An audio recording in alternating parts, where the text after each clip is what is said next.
Hello everyone, welcome back to Ramon at Home. I'm so excited you're here today because today, November 2nd, we officially kick off our Christmas season 2025.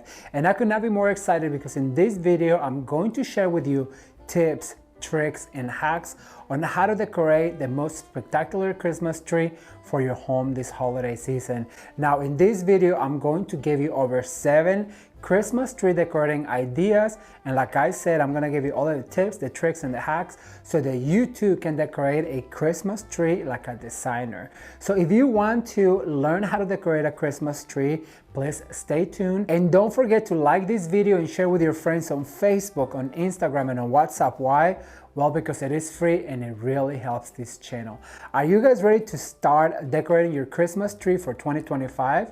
Well, let's get started. All right, you guys, so we're going to create a beautiful traditional Christmas tree. Now, I want to tell you something. We're going to repurpose some ribbon that we used last year. I'm gonna share with you real quick the tree this came out of. All right, you guys, so here is this beautiful traditional Christmas tree. I want you to get a hold of this gorgeous Merry Christmas ribbon with the folded tips. It looks so beautiful, so traditional, and the single loop bows really tie in with a plaid ribbon that is absolutely stunning. It really has a great hang. I wish you could see this. The glitter on the Merry Christmas ribbon catches the light so beautifully, and one of my favorite things is this ornament. Like I said, it ties it all together because it has the red, the green, and the gold, and the clusters of magnolias, you guys. How absolutely spectacular. It really makes for a gorgeous theme, and I just love it. Like I mentioned to you before, traditional is one of my favorite themes to work on, and this Christmas tree just turned out absolutely spectacular. I cannot wait to read your comments, so be sure to leave me a comment down below. So as you guys can see, that was a very traditional Christmas tree, and when we took it apart, we made sure that we rolled our ribbon. And so because this is a beautiful fair silk ribbon, look, all you have to do is fluff them up a little bit, and if you store them like this, then you cannot go wrong. You can save yourself a few dollars by properly storing your ribbons. As you guys can see, I'm gonna go through this box, select the ones that I'm going to use, and I'm going to get started. So I'm gonna start right here on the top. I'm gonna start right over on the very top, and I'm going to twist my wire.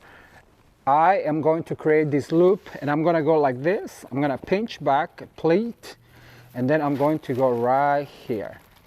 And I'm gonna create some waves, and the way we do that is by bringing the ribbon up again, pinching, and then getting close to it right here. So now we have this beautiful wave, and then we have also this tail right here. So I want it to just hang out like this. Okay, so I'm going to do a few more. So once again, you just grab that bristle, twist your ribbon, pinch like this, and make a pleat. And so now we're going to go over this way, and by grabbing a bristle one more time, we're going to do it and create that wave. These waves are super easy to make, and they really just add a whole other level of creativity to your Christmas tree. So this is my last one. As you guys can see, this one doesn't have the wire, but no problem. I'm going to use one of the bristles over here. I'm going to attach over on this side with the bristle. I'm gonna bring my wave in. I'm gonna grab another bristle right here, creating this beautiful wave.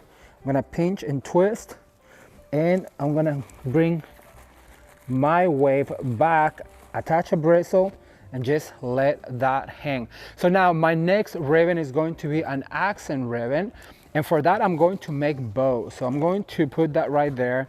I'm going to pinch this in half, fold it like a taco, and we're going to cut at an angle. I'm also going to bring a beautiful gold glitter ribbon because I'm going to make bows to attach on my joints. Remember, it's all about filling in those areas where you may have left a void, and in this case, because we're just getting started, then we're going to add some bows, and we have to make sure that we wave this ribbon so it looks like this. How, Ramon? Like this. All right, so I have this beautiful felt ribbon that has a gorgeous print for Christmas. Remember, we fold it in half. I want these loops to be about 18 inches, and then we go like this, we pinch 18 inches, and we bring it up. Then we want to fluff These are accent ribbons. So I'm gonna cut a smaller tail like this. Then I'm gonna bring this guy right here and I'm going to do the same thing. I'm gonna pinch, go down, go up, pinch, go up. So they're going to be super simple, but I wanted to add those Christmas colors to this, right? And this is also going to be complementary of that plot pattern that is very traditional. And I'm going for a traditional, almost like a earthy feel, but of course we have to have some ribbon because, well, it's Christmas. So I'm gonna cut right here at an angle. Then I'm going to fluff this bow like this. Make sure we fluff really good. So this is what we're left with. And so I'm going to attach this guy right here to the joint of my wave to create more depth and a lot of texture right here. Like this. And just letting those tails hang out. This one is a little too long. So I'm gonna cut it a little shorter. But look at that, that just added, and I'm going to do one on each. So I'm gonna do it one more time. I'm gonna fold it like a taco. I'm going to cut on a dovetail. I'm gonna do about an 8-inch tail. I'm going to do a bow, pinch, twist, gather, pleat, like this. Then I'm gonna cut on a dovetail. And then I'm going to bring my other ribbon, once again, fold it like a taco, pinch, pleat, pinch, pleat, cut. Super easy, you guys. I promise you, if I can do it, you guys, if I can do it, so can you. I just want to encourage you to give it a try. And at this point, I really want to encourage you also to give this video a thumbs up, share it with your friends, and let them know that we're doing Christmas here at Ramon at Home. Okay, so I'm going to look for another joint. So I put one right here. So I'm going to go in this joint right here. Look at that. It just creates a more beautiful textural feel. And all I'm doing is twisting that wire into the joint and into a bristle. So I'm gonna do it one more time. So I'm gonna fold it like this, and it is easier if you fold backwards. At least for me, I'm so used to doing it like that every time that I fold it with the printed side forward, I end up cutting the wrong direction. So I'm gonna cut right here about 18 inches, go up, pinch, pleat, oop, and then you have to go like this. Okay, one more time. So we're gonna go like this, down, pinch, pleat, twist, and then we're going to go up like this, pinch, pleat, twist, then we're gonna bring the other one, up, pinch, pleat, twist, pinch, pleat, twist, at an angle, at a dovetail. How long does it take you to decorate a Christmas tree? Be sure to leave me a comment down below. It takes me about an hour, maybe an hour and a half. Depends on how much product we're putting in. But if I was out on a job, perhaps for a customer, I want to say probably about an hour. I can do a tree if everything's prepped. Right now, Jameson, you guys, has been helping prep. Jameson, come here, say hi to the people. Come say hi to all these wonderful people on YouTube land. We're back. What are you doing? Fluffing trees, organizing ribbon, picks stems, just getting things all aligned and ready to go. You guys, James is the one that keeps me on track as to how many trees we're doing, how we're prepping and all that stuff. So I love a checklist. He does love a checklist. Give it up for Jameson, yay. All right, you guys, so I'm gonna do another one. So I have one right here, one right here. I'm going to add one to this one right here. And remember to go all the way in to where that pleat is and then grab a bristle and just twist it in and let all of that become a focal point. I need another one over on this side. So, okay, so if you've been following the channel, you know we have a 4-step process, which is ribbons first, which we already did, ornament seconds, stems, picks, and florals third, and at the end on our 4th step, we like to add an accent ribbon. So right now we're gonna start with our ornaments, and I selected 3 of these oversized, really massive ornaments. So I start at the bottom, I went over to my right, so now I'm gonna go to my left, and I'm going to pick up, I'm gonna move my tail right here, because I want to add this ornament right here, and that's going to start to fill in some of those gaps on our tree, so that way we don't have to use as many ornaments. So the second ornament I'm going to add is going to be this beautiful red one, and I'm just going to go ahead and fold right here in half. We're gonna twist, and I'm gonna bring it right here. Actually, I'm gonna bring it right here closer. Remember that everything that goes up must come down, so we have to start working our way down. I always tell you that it's so important that you know how many items you have, because you have to distribute them throughout your Christmas tree. So I'm going to add this guy right about here, and we are creating those clusters, you guys. Remember that you can do clusters by wiring them ornaments together, or you can do clusters by starting to move closer to where the larger ornaments are and continue to add ornaments there, and that's how you create clusters of ornaments. Whatever is easiest for you. You know, I taught clusters a long time ago. So many people started doing them, and so now I'm telling you to do them a different way. So see, these two right here are going to create a cluster, and so I'm gonna just attach this guy right here to the wire. And these two right here is a cluster, these two right here is a cluster. I'm going to add another one over to this side. And remember that everything that goes up must come down. So that way, you know that to balance your tree, you have to have the same elements all throughout your tree. So I'm gonna add this guy right here. I have one last one, and in order to see where I want that one to go, I kinda have to get away. So I'm gonna go like this, and I think I'm going to put her right here. I feel like this void needs a bigger cluster, so there's that. So we have some red all throughout. All right, so now what I'm going to add is this other red one that has some shine to it, because it's a natural look. I didn't really want to put too many shiny things on it. I want it to be more about the pines and the picks that we're going to add. But you know what's Christmas without a little bit of shine, right? And this one has a glitter gold belt. It almost looks like the Santa belt. So just grab that wire, twist it in, and continue to add the ornaments all throughout your Christmas tree. You guys, I'm having so much fun working here at Chinoiserie Design Center. And if you've been watching the channel, I'm sure you know this is our last year here helping. We've been doing this for 7 years. And so next year we are moving. I'm sure you probably heard by now. So we're moving out of the state of California, not forever. You know, we always like to say that we'll be back. We don't know when, but we'll be back.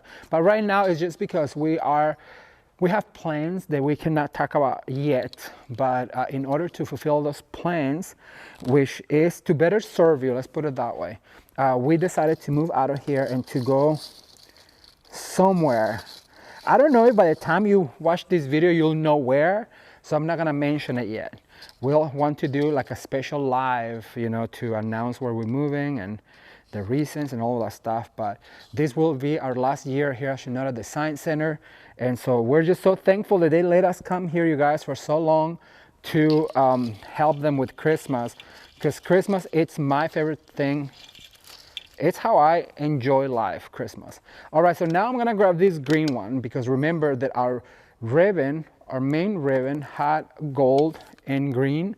So we want to add some of this green. And so we're going to continue to add these ornaments. We have about 5, and we're gonna start always right here on the top, and remember to cluster them. See how these 3 right now look more like a draping cluster? That's another thing I wanna talk to you about, is creating clusters that are more like together versus draping clusters. I learned this technique at a showroom in Atlanta, where I saw that they had these beautiful draping clusters where they just cascaded all the way down. So now that's what we're trying to achieve. Look, by adding this right here, it's closer to my red one, and it just has that cascading motion. All right, you guys, so our next step is going to be to our picks, stems, and florals. And for this natural look, I chose these beautiful pine clusters. Look how beautiful this is. Isn't this gorgeous? But we're going to make some beautiful clusters by mixing some of this holly in it. So I want to intertwine it. So it looks like that. And then I'm gonna grab a berry, because I also want some berry, and this will tangle, so be careful. I'm going to also intertwine it, so that means I'm gonna put it right here in the middle. I want this pine to be my star of the show, but I wanna start layering all of these beautiful greeneries.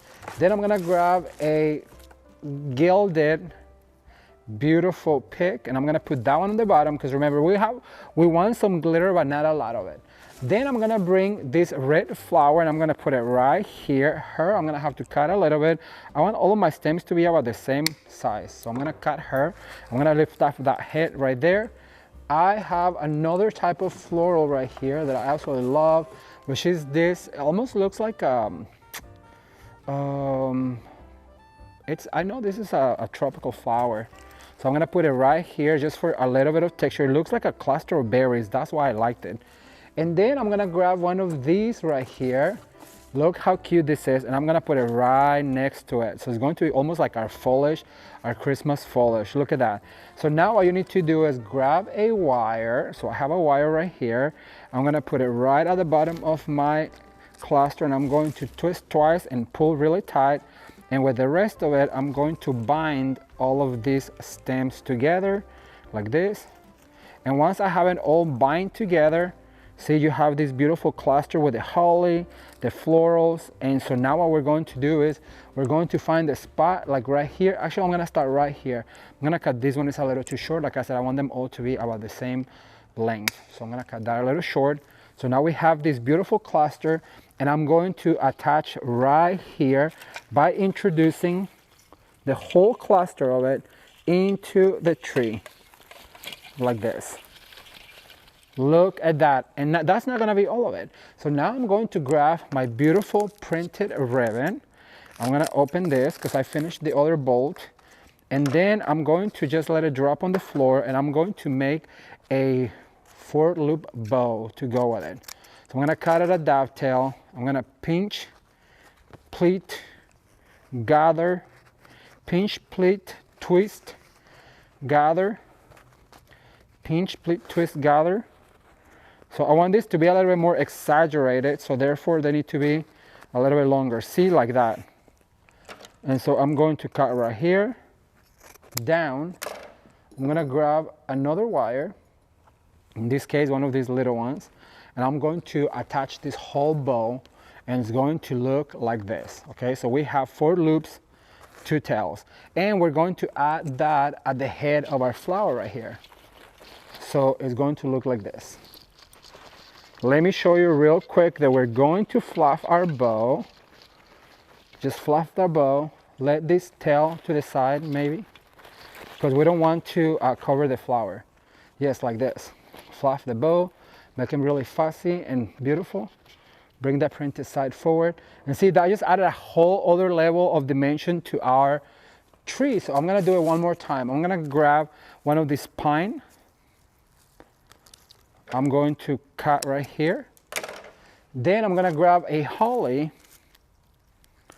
I'm gonna create a cluster like this. I'm going to grab a berry. I'm gonna introduce her right here. Trying to cut all of my stems at the same length. So we have the holly, the berry, the pine, and then we're gonna grab this gorgeous gilded eucalyptus and put it on the bottom like this. Then I'm gonna grab my beautiful peony. I'm gonna put her right there and lift up the head. Remember, we have to lift up the head. And we're going to cut right there. Then I'm gonna grab this beautiful cluster of berries, put it right next to her, cut right here. Then we're gonna grab our holly, our big holly, and we're going to fluff her, opening every single petal of holly like this, and we're going to join it right here. Look how pretty this is. It's so festive, right? And so now I'm gonna grab a wire, and once again, I'm gonna twist really tight. And then we're going to bind it all together, and you're going to create this beautiful stem of florals. That's how easy it is. And so now we're going to look for another spot. And so that one is going forward. So I want this one to go kind of like this. We just put it right there. And so now we create another bow for it. We have to make sure that we put a bow on top of it to cover that mechanic. It's all about covering your mechanics. So remember, pinch, pleat, twist, gather. Pinch, pleat, twist, gather. Pinch, pleat, twist, gather. You guys, because I'm Mexican, I know how to say twist. Pinch, pleat, twist, and gather. So now you're left with your bow like this. It's a beautifully layered bow. So we grab another wire this together, and we're gonna put it right here at the very neck of all of my cluster. Okay, so I'm done with the clusters and the extra bows, and I think it's looking absolutely gorgeous. So now I'm going to add some stems to my tree, and I'm gonna start with one at the top right here, making sure that I have all of the elements all the way to the top. Remember that what goes up must come down. So I'm gonna grab some of this holly, and I'm going to work my way out and about where I think that I need some filler. So like right here, maybe one right here. And I have a few more of this holly. So I'm gonna go over to this side. And remember that we have to go all the way down and about. This is just going to add a lot more texture, depth, and dimension to our tree. And so now I'm going to elongate my, elongate. It's so hard. Okay, I'm gonna add some of this magnolia and elongate. How is that, elongate? Elongate the tree by adding some of these longer magnolia foliages. Oh my gosh, you guys, this is so pretty. It looks so natural. So see how beautiful this is looking with all of these natural elements. So I'm gonna go over to this side. I'm gonna add one right here, twisting one of my bristles into it to secure it, to lock it into place. And what you want to do is you want to lift them up a little bit like this. So I'm gonna cut this one a little shorter because I don't want to poke out from the behind. So I'm gonna grab this right here, because remember, we're trying to keep the shape of our tree by not getting too extended, where in the past we used to extend the shape a lot. Well, this time I'm trying to really keep the shape of the tree and just adding some extra elements like this right here. So really just making a little bit of a peekaboo on my tree. All right, so I'm gonna continue fluff all of this. I'm gonna add one on the very bottom, like that. Okay, so the last two ornaments I'm going to add to my tree are these beautiful finial shapes, and I want to add them towards the very top or the very edge of my tree. So I'm going to grab a stem, twist, twist, twist, and look at that. How beautiful. That's going to really catch the light and really glisten into the tree. So I'm gonna find another spot. Sometimes you can hang them from these particular stems right here, like this. Oh, but that one's gonna run into it. So I'm gonna maybe put it right here and then just twist, twist, twist. What we're trying to do right now is to catch some light onto the tree. And the way you do that is with these ornaments that have a lot of movement. And then also I have this beautiful star right here that has some gorgeous jewels. So I'm gonna find spots for them like this one right here. I think it would be so pretty. So we just add this guy right here and let it hang. It's going to really reflect the light. And I'm going to alternate from the star and the beautiful finial. Now be careful because it will get tangled up like this. So we have to untangle them like that. All right, so I'm gonna go over here. I'm gonna grab this right here and twist, twist, twist, and then just let my ornament hang like that. This is what I call the Beyonce earring ornament, because if you like it, then you should put it, you know? So it is really pretty, but we're going to continue to add this, letting them hang so it really reflects the light on our tree like that. And it's all about the layering process when it comes down to adding ornaments. How absolutely stunning is this, you guys? Isn't this beautiful? Love it. All right, so I'm gonna add one here, and remember to just go like that. Do you guys remember at the very beginning of this video I told you that this tree ribbon was from another tree that we pulled apart from last year? Well, we also had these beautiful tails. They're made out of this gorgeous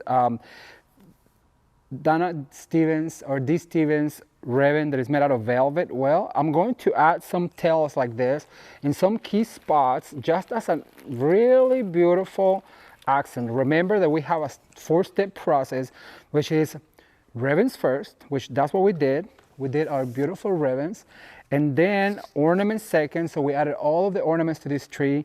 Stems, picks, and florals third. And then fourth is our accent ribbon. So for this particular one, I wanted to recycle those ribbons from that tree last year. So what I'm doing is I'm just adding at the very tip just some little touch of this velvet. Velvet also has a quality which reflects the light. And look, all you have to do is store them like this, you guys, and you will have beautiful tails next year. All we have to do is make sure that we store it properly every year. So I'm gonna go ahead and put one maybe right here. I'm gonna introduce this right here. And like I told you, velvet has a light reflecting quality, and it really hangs on to light, so it really adds a lot of texture to your tree. It's all about the texture, the depth, and the dimension. Remember, texture, depth, dimension. Texture, depth, dimension. I'm going to add one in the very top. So I'm gonna go through right here. And here is the end result of this beautiful traditional Christmas tree done with magnolias, peonies, beautiful ribbons. You guys, check out the way this gorgeous holly looks right next to this peony, and then also the bows right here. Isn't this just absolutely gorgeous the way they did bows this time? And the magnolia right here, you guys, look at the velvet. Isn't that gorgeous? I just love the way this turned out. I had so much fun creating this natural look with berries and holly and pine all throughout my Christmas tree. I absolutely love it. I cannot wait to read your comments, so be sure to leave me a comment down below and let me know what do you think about the ornaments, the beautiful jewels, and of course the foliages that represent Christmas.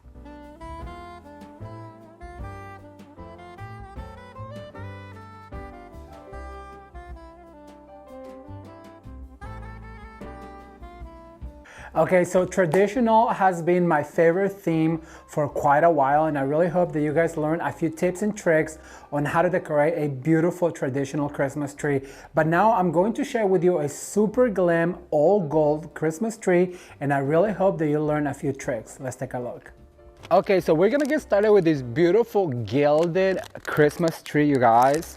And I chose a variety of gorgeous ribbons like this beautiful D. Stevens. Check this out. Isn't this just absolutely gorgeous? And it has this beautiful back. It is a champagne and it has this embroidery on it. I just thought it was absolutely amazing. So I'm gonna get started with this ribbon. And as I'm sure you know by now, I like to just drop them on the floor. And because this is such a beautiful ribbon, I'm not gonna cut in an angle. I'm just gonna roll it back and do that seam on it. And I'm gonna start right here on the top of my Christmas tree. So what I'm going to do is I'm going to pinch right here. And I'm gonna grab two of my bristles to hold it like this. And I'm going to twist really tight. And I want to show all of this beautiful embroidery on it. So I'm gonna do a loop right here. And I'm going to just fold it back. And I want these loops to be really tight. So what I'm going to is grab two bristles like this.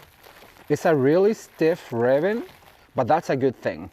Because look, it's going to hold this shape like this. And that's what we want. Then I'm going to come over here and I'm going to do another loop.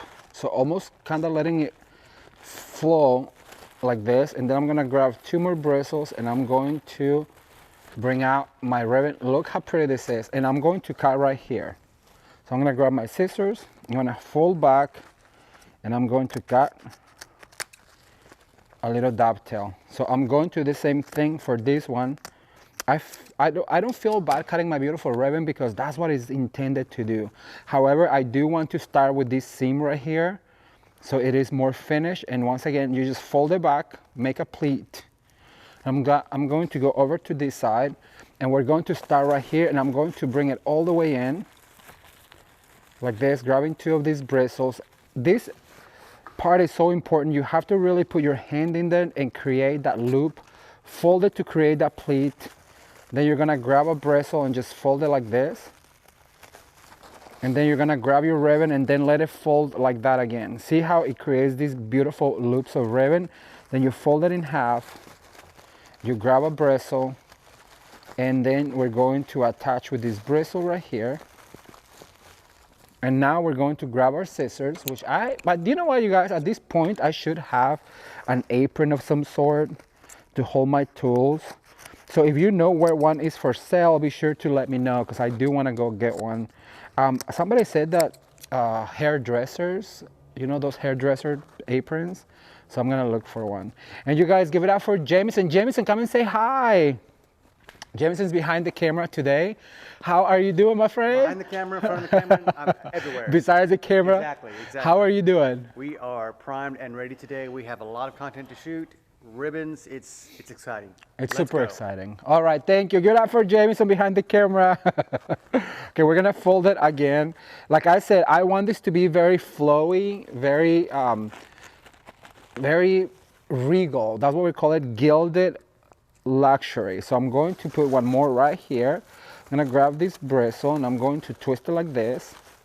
And I'm going to do this loop again. So I'm going to go like this, and just by folding in half, I'm going to put a bristle through. I'm gonna hold it back, twist it with another one to hold it into place. This ribbon is so exquisite that I don't really want to hide much of it, and so that's why I'm making these loops. And then by grabbing a bristle, just hold it back. I want them to be like this, almost like a wave. And I'm going to cut right here at an angle, like that. So I have this much. I'm just gonna pitch it because we don't need that much ribbon.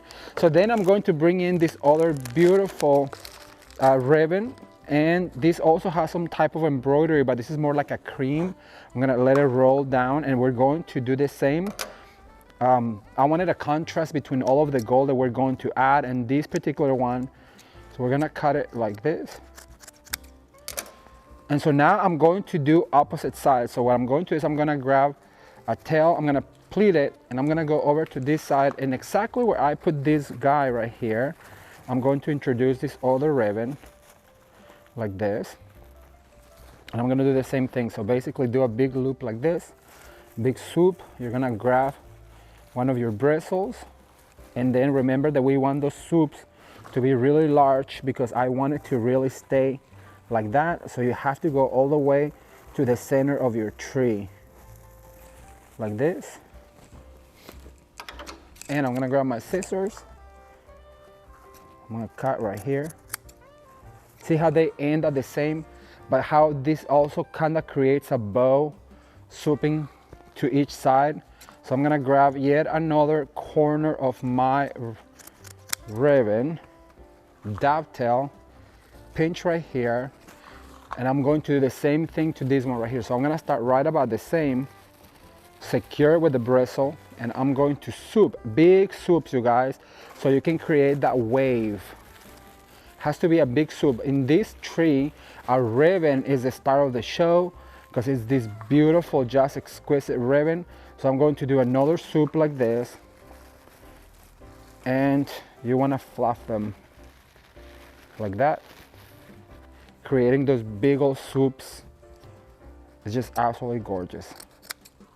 And just let your ribbon, I like it when the tails of the ribbons just dance in the air, and look how beautiful this looks. The swoops are just absolutely gorgeous. So I'm gonna do one on this side. Remember, we want this ribbon all throughout. So I'm going to cut right here. I'm gonna attach right here, and I'm going to do the same thing. I'm just gonna do a swoop right here. It's almost like a wave. I'm gonna call them waves this time. So we're gonna create a wave, then we're gonna create another wave right here, and we're gonna let all of this ribbon just dance in the air, but we have to dovetail it, okay? Like this. So now I have this other gold ribbon. Remember, this is Gilded Elegance. So obviously a lot of gold is gonna go into this tree. And if you know me, you know that I like to use a variety of, look how stunning this is. Oh my gosh, so much glitter. We're going to use a variety of widths of ribbon. We're going to be using a 2.5, a 4, and a 5/7 of an inch. Is that how you say it, Jameson? 5/7 of an inch. Yes. And so for this one, look at this. For this, we're going to make 2 loop bows. I wish you could see this ribbon in person. It is so stunning. And what I'm going to do is I'm gonna give him a long tail like this. And I'm gonna grab me a wire. You know, I always tell you to have your wires at the ready. And I'm going to bring it to some of the places where we attach our ribbon. And look at that. Oh, just beautiful. Beautiful, beautiful. Okay, I'm gonna do one more like this.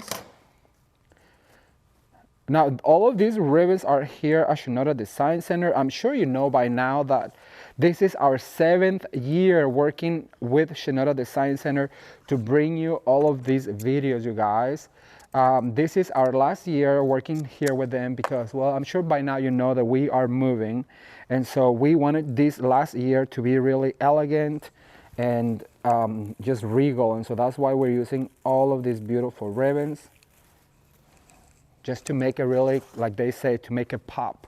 And this ribbon is a mesh, and it has all of the glitter in the world, and it's just absolutely stunning. And wait till you see some of the ornaments we chose for this tree. It's just spectacular. Yeah, as I was telling you guys, so we're moving. We still don't know where to. Right now, where we're recording this video, Alaska. James says we're moving to Alaska. No, we're not. But we know for sure we are moving from California, and we kind of have an idea where we're going, but maybe by the time you see this video, we will know, and you will know by then. So we're super excited about that. All right, so I'm gonna add a few more. I want to use all of this ribbon because of the glitter. It really catches the light, and it's going to be spectacular. Okay, once again, we want those floppy tails. I'm gonna bring some to the bottom of the tree, like over here. Like, let me see, I need to get away from it. So I'm gonna add one right here where this joint meets, and look at that. It just makes that joint more intentional. I'm going to add one right here as well. You have to get away from your tree to see where it is that this ribbon has to go. All right, so 1, 2 more loops, like this. I'm gonna cut up. This ribbon will be so pretty on the packages under the tree as well. Imagine you wrap the packages in this almost like a tan color, and then you do these bows. It would just look so beautiful. So I'm gonna add it right here at the joint. All right, you guys, so the next step is going to be to add our ornaments. And if you've been following this channel, you know that I have a 4-step process, which is ribbons first, and that's what we already did. Then ornaments second. Then we're gonna move on to stems, picks, and florals. And at the very end, we add what we call our accent ribbon, which is going to make a lot of movement. Also, if you know me, you know that I'm all about creating the movement on our wreaths, on our Christmas trees. What makes our trees really sing is all of those flyaways that I'm always telling you about. And at this point, you want to add as many gold ornaments to this tree because it is a gilded theme. So we're going to make sure that we add a variety of ornaments in gold, champagne. Like this particular one right here is a champagne color, and I just love it. And then also you have to make sure that you have enough ornaments to go all the way around your tree, right? So you want to make sure that you attach enough, and the way you do that is by wiring them. Some of these come pre-wired, like this one right here, and some of them you have to put a wire on. But this particular one is pre-wired, so we're going to just throw the ornament into place, and that's the easiest way that you can be fast and efficient. So now what we're going to do is bring some of this all the way throughout. You might want to also fluff your bows as you go, because as we're putting ornaments on our tree, well, we tend to wrinkle up those bows that we just did, spend all that time creating. So we're gonna use about 4 ornaments of each, 4 to 5. And as you guys can see, it's going to start to create those clusters. Clusters is the best way to fill up your tree. I used to do clusters separately. Well, now I like to just do them on the tree. It is, to me, how you have more movement, and especially because if you do clusters of 3s, then it just looks kind of out of whack to me. But if we just keep adding ornaments, like right here, see, these 2 just got clustered together. And I like to remove that little string that it comes so that I can wire it. By wiring it, you have more control of the ornament. You can put it anywhere you want, like right here. I'm gonna create another cluster by adding this one right here, like that. And I also love these ones with the glitter. They catch a lot of light. And as I was telling you, the third step is the stems, florals, and picks. And I came with this breakdown because I needed a system so that all of my trees look cohesive as I was decorating.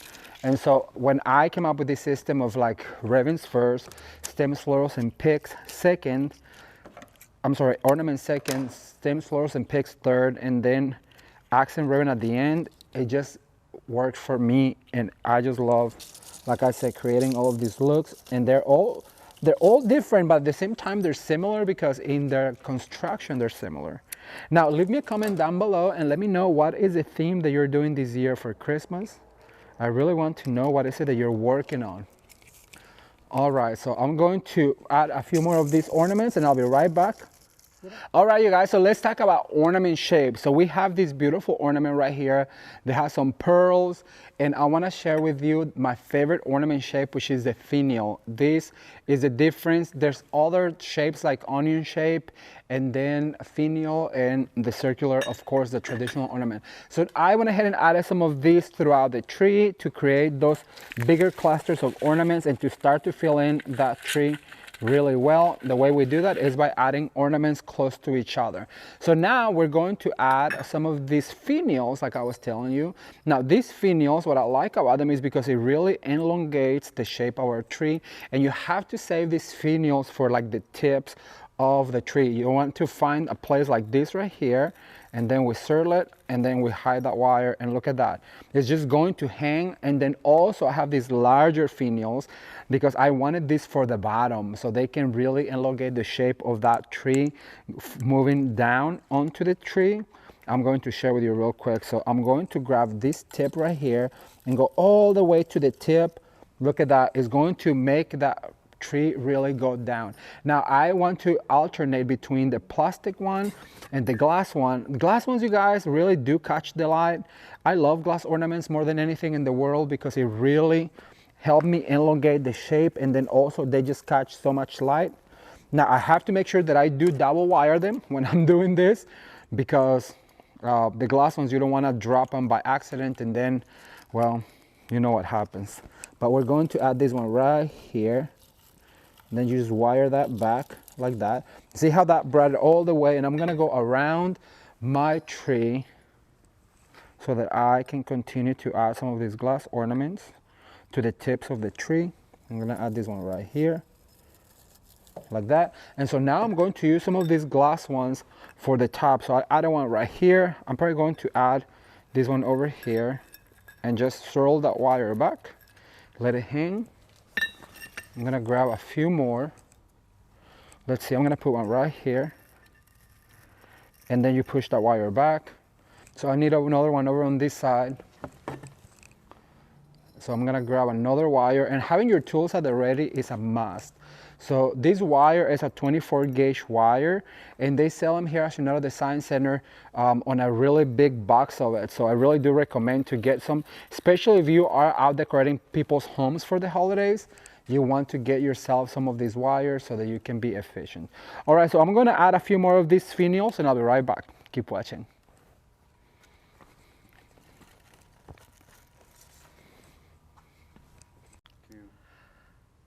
All right, so we have arrived to our third step, which is picks, stems, and florals. And we're going to start with this beautiful pick right here.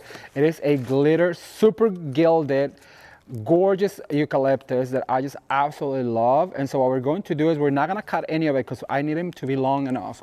So what we're going to do is we're going to start right here on the bottom. I'm going to lift up and I'm going to add some of this, and it's going to help us fill in our tree. Now we want to keep the shape of our tree, and the way we're going to do that is by pushing it all the way to where before I used to let them hang out a lot. Now I want to keep the shape of the tree for this particular one. Some other ones you might see me do more of that, where you let them fly out a little bit more. But for this particular one, look, and if you add it in between the joints of your ribbon work, like right here, I'll show you right here.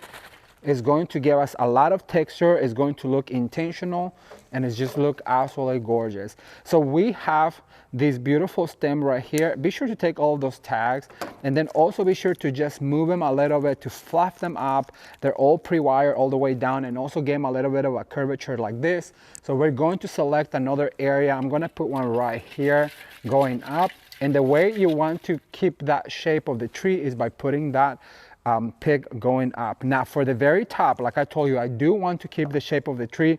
So one of them I'm going to cut into two to put on the top. Remember, we don't want to lose the shape of the tree. So I'm going to go right here on the top, and I'm going to put it like that. And I'm going to grab my other cut that I did, and I'm going to go over to the other side, and I'm going to put it up like this, kind of to cover the greenery of the tree. I have one more, and for this one, I'm going to step away and see where it is that I need it. I'm gonna add it right here. And I'm going to add an angle and then let my ornament hang out like that. All right, so now I have this other stem right here, and this one I love. However, for me, for my taste, it's a little too long, so we're gonna cut a little bit of it. I don't want all of this to be sticking out from my tree, so we're gonna cut a little bit, and we're going to alternate places where we didn't have that particular one. We're going to push like this. Actually, I'm gonna go up a little bit more, like that. See, that's gonna help us cover some of those voids that other items like the ornaments have left in our tree. Just cut a little bit of it. Be sure to fluff it a little bit. This is a magnolia that is gilded, and so I'm gonna go over to this side, and I'm going to push this one right here.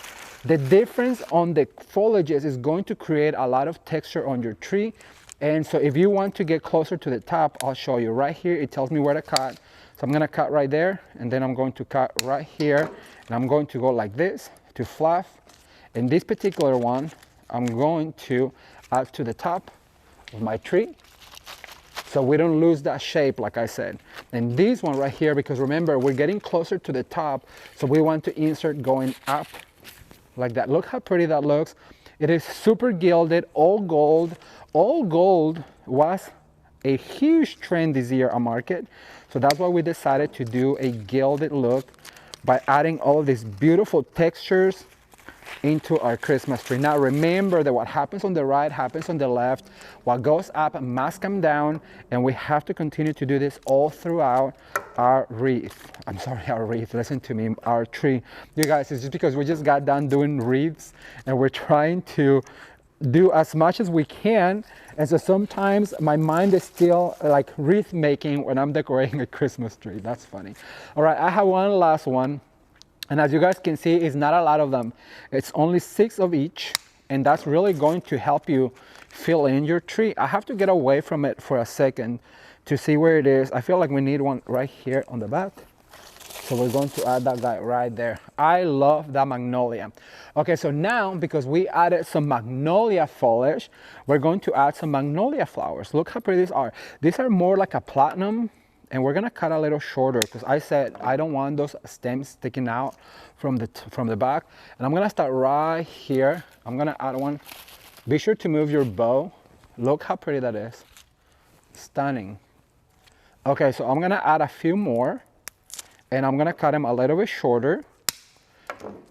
And just by playing with the head right here, I'm gonna come over to this side. I'm gonna look for a place where I feel like there's a void.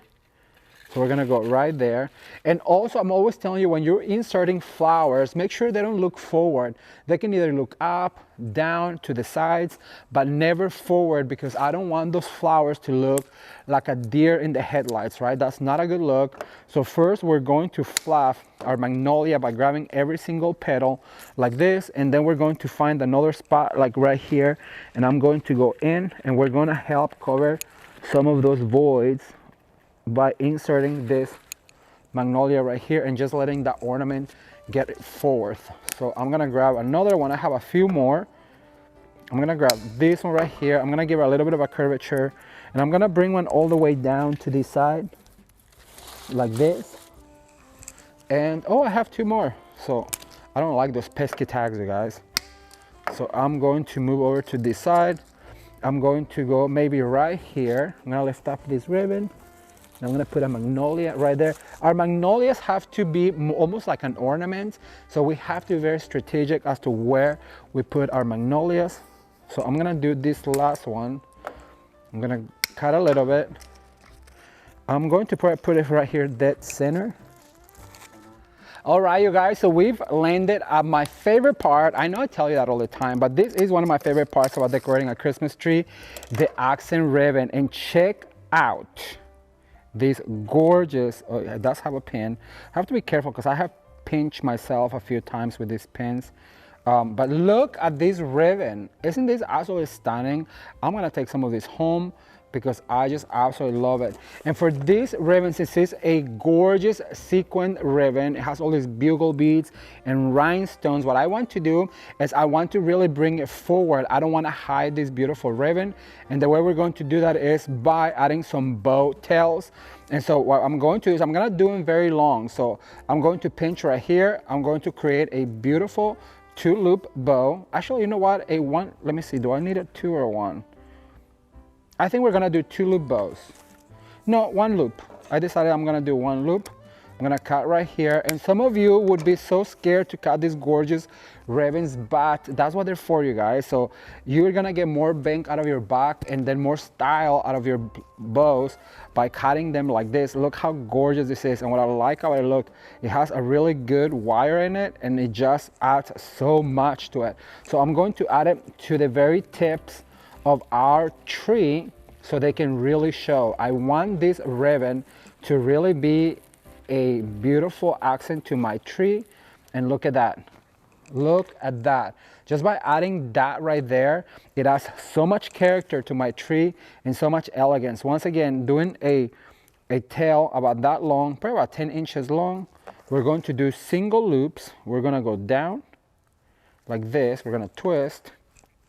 And we're gonna cut right here. I want one tail to be longer than the other one.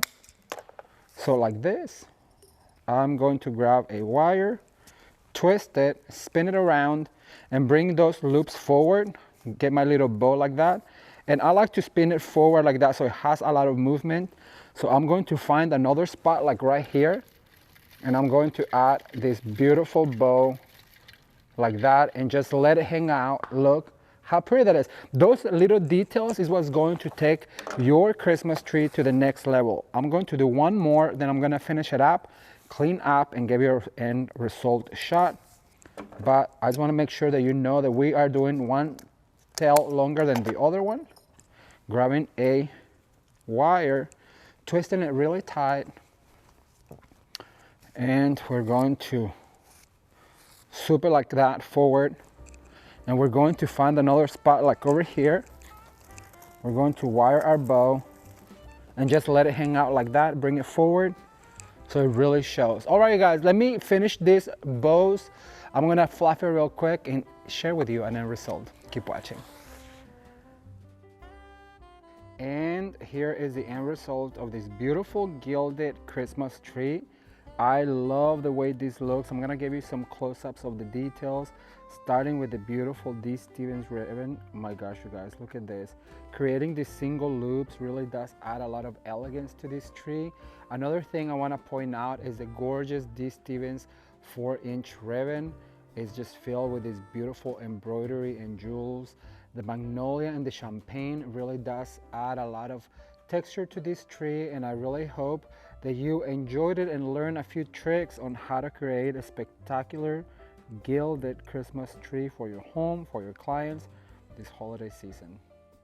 I absolutely love a beautiful glam look, and this gorgeous gold Christmas tree that we just decorated was one of my favorite ones that I've done. And here's a few tips I can give you. The way that you want to keep it glam is by keeping it monochromatic. Lots of shades of gold, whether it's on the ribbons, ornaments, and also the picks and the stems. That will create the most glam Christmas tree you'll ever see. But you guys, the next Christmas tree is one of my favorite ones. It's a beautiful Chinoiserie inspired in red, blue, and white, and it's spectacular. Let's take a look. All right, you guys, so we're gonna get started with this beautiful Chinoiserie inspired Christmas tree, and check out this beautiful ribbon. Isn't it just absolutely gorgeous? So what we're going to do is we're gonna start at the top, and you know that I like to start by cutting at a slant with this particular one. I love the beautiful pattern on this red ribbon, and we're going to do something different. So this is very Chinoiserie inspired, and I love the combination of Chinoiserie with the red. I think it is absolutely gorgeous. So what I'm going to do is I'm going to do a single loop bow. Remember to always bring them back like this. Then what I'm going to do is I grab a wire this together, because we want to make sure that we attach to our Christmas tree. So I'm gonna start right here on the top, right? I'm gonna grab this bristle and twist, and look at that. So that's going to be our first loop. So now what I'm going to do is give myself a big loop right here. I'm gonna try and grab one of these bristles. They are the ones that have the wire in it, so that I can use my bristle to attach. So we want to fluff as we go. We're going to do another one right here. So we're gonna grab another bristle, and you wanna go in as far in as you can on the tree, so that way it creates these loops like this. I'm going to do one more over on this side, and I'm gonna try and go as far in as I can with this beautiful bristle. And look at that, that gave me 3 loops, and I think I'm gonna cut right here. I'm going to try and put my scissors on my pocket, because I always lose them, you guys. I'm sure you know by now, if you've been watching these videos for a while, that it's not easy to keep all of your tools at the ready, even though I preach that. Like I'm always telling you, you guys need to have your tools at the ready. Well, sometimes you just lose them. So I'm going to go ahead and do the same thing. I'm going to twist. So now I'm going to just grab my wire, always telling you to have your tools at the ready. Like right here, I have my wires, I have my wire cutters, and the ribbons that I'll be using, of course, my scissors on my pocket. So I'm gonna grab this, I'm gonna do a step side down. So I'm going to go in as far as I can, twist that wire into the bristle like this. Now I'm gonna fluff my bow, bringing that loop down. And so now I'm gonna go over to this side, and I'm going to do the same thing. So I'm gonna make sure that I go as far in as I can, grabbing one of those bristles and just twisting it into the beautiful ribbon. And I'm going to do one more right here. And remember to give it a little bit of give, because that's what's going to create those loops like this right here. So I'm gonna do 2, making sure that I twist that beautiful printed side up. I'm going to go and do one more. And I'm gonna go as far in as I can with this bristle like this. And so that's gonna give us these 3 loops. So now I'm gonna cut right here. And you wanna give it about, I would say about a 10-inch tail once you cut it a slant. And then all you have to do is twist it over. And so we're going to go ahead and go up, and we're going to pinch right here, pinch, pinch, pinch. And then we're going to twist to make sure that both sides have the printed on the front. I'm gonna grab another wire right here. Now you guys can see that we're working a different location today, because, well, Chinoiserie Design Center is getting ready for their Christmas open house. So if you live here in California, I invite you to come and join them this Christmas season. You guys, everything's turning out so beautiful for the holidays. So if you are here, go ahead and give them a visit. You can see all of these trees on display that we've done this season, and so many more that you still yet to see that we did here at Chinoiserie Design Center. And you guys, this is the last year, as I'm sure you probably know by now, that we'll be working with them, because, well, we're moving. Me and Jameson are moving to open our own business, and so we're super excited to bring you a new, I want to say the Ramon at home experience. That's what we call, hey, that's what we should call this store, the Ramon at home experience. Don't you like, do you want to come and say hi? Come on, don't be shy.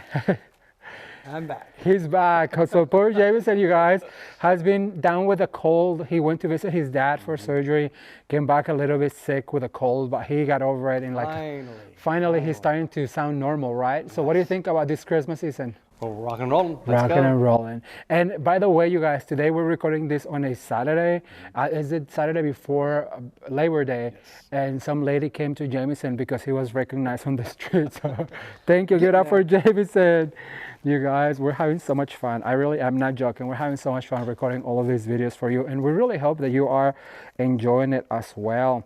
And as I was telling you, our dream is to have that little shop or big shop, so that you can come and experience the things the way that I think it's meant to be done. You know, when you work for somebody else, you have perimeters that you have to follow, certain things you can do, because you have to respect the fact they're allowing you to come and work, but because it'll be our shop, then it's our rules, and so we're super excited about that. And of course, I'm going to be bringing you all of the behind the scenes here on YouTube. We're going to record a series, almost like a little reality show of looking for the house and looking for the locale, and just bringing you along to this new endeavor of ours. All right, so I'm going to twist one more, and this one I'm going to go over to the side, so that way I can go all the way down. You know what, this one needs to be pushed in even further. We want to make sure that it goes all the way back, so that way that loop really makes sense. And I'm going to twist this one to the side as well, and I'm also going to look for this bristle right here, like that, and I'm going to cut right here. Oh, good, because I just ran out of ribbon, so that's good. All right, so now what I'm going to do is I'm going to grab this beautiful blue ribbon you guys have seen me use before. It's a mesh navy blue. I think it's absolutely spectacular. So I'm going to do the exact same thing. So I'm going to cut at an angle. I'm going to give myself a little tail, and I'm going to go up. Now this is a different combination. I'm going to go over to this side. This is definitely, oh, my wire. This is definitely a different combination, but I think it is so classic. To me, Chinoiserie looks best with red and then also with orange. I just absolutely love, love, love red and Chinoiserie, and you guys will till we do this. All right, so we're going to give ourselves a loop. We're going to go right here, and using the same bristle, we're just gonna go basically on top of our red ribbon, but we're going to make sure that we do bigger loops because we want to make sure there is some space in between them. Like, you want to be sure that you can put your hand through and not is too flat on the ribbon. So that's why you need to do bigger loops or tails, so that way you can give that depth and dimension. And all you have to do is use the exact same bristle to attach both, and that way, look, that gives you that beautiful contrast. And I'm going to cut right here. I'm going to separate. So now I'm going to do the same thing over on that side. So give myself about a 6-inch loop. Make sure that you do that loop right here. Twist so all that glitter can come in, shine bright like a diamond in the sky, honey. Yes. Okay, so I'm going to go right here, and I'm going to meet them together. And I'm going to grab a bristle right here and twist. Now remember, sometimes you have to get in there and get rough with it, but all you have to do is go back and fluff. See how I'm going to give myself a bigger loop? So I'm going to go right in and look for that particular bristle that I used and attach one more time. See how that creates that big loop? So I'm going to do it one more time right here. We're going to look for that bristle and attach. Look how pretty this is. Don't you think, Jameson? Isn't it pretty? Red and blue, who'd have thunk it, right? It almost looks like 4th of July, but because the ornaments are so beautiful, you wait till you see them.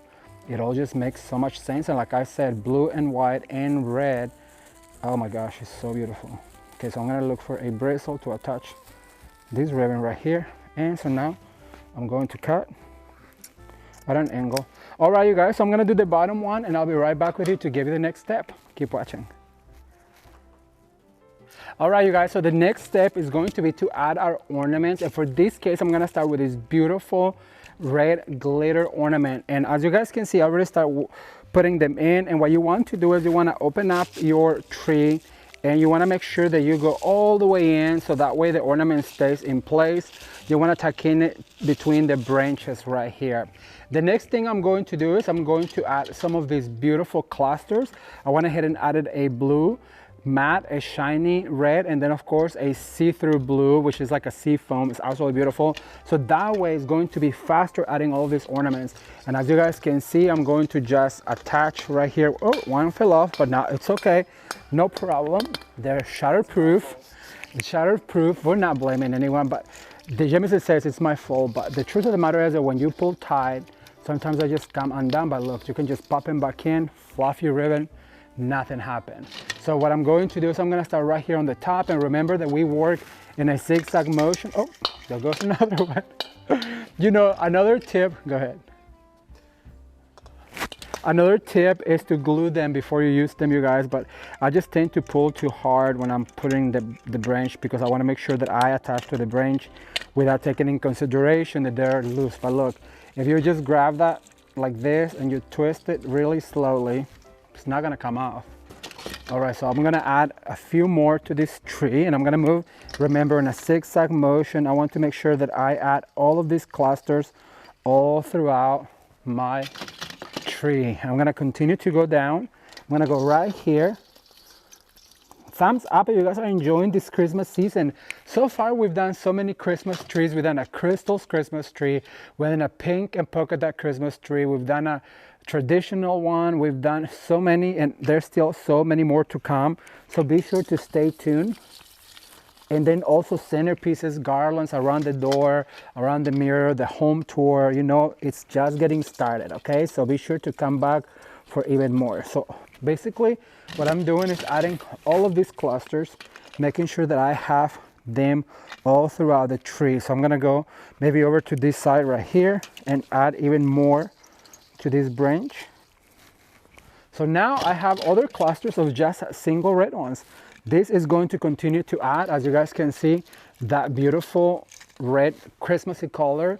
And what you can do is add them between the clusters, and that's going to make your cluster look even bigger. So if I add this one right here, as you guys can see, it starts to fill in all of those ornaments.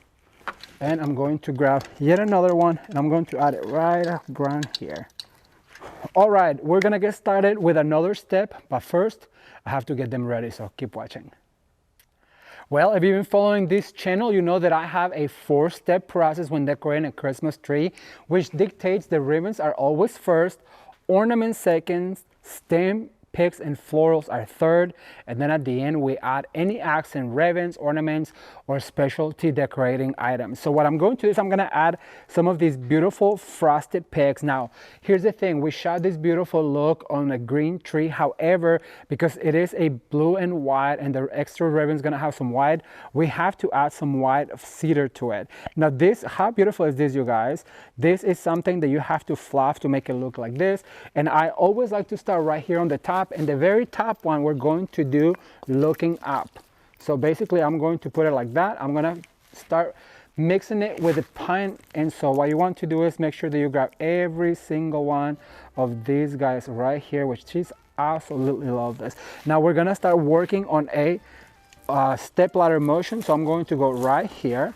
And look how pretty, that just added so much depth and dimension. So now I'm gonna move over to this side, and like I said, we want to make sure that we fluff all of this. And so now I'm going to go right here, pulling up like that.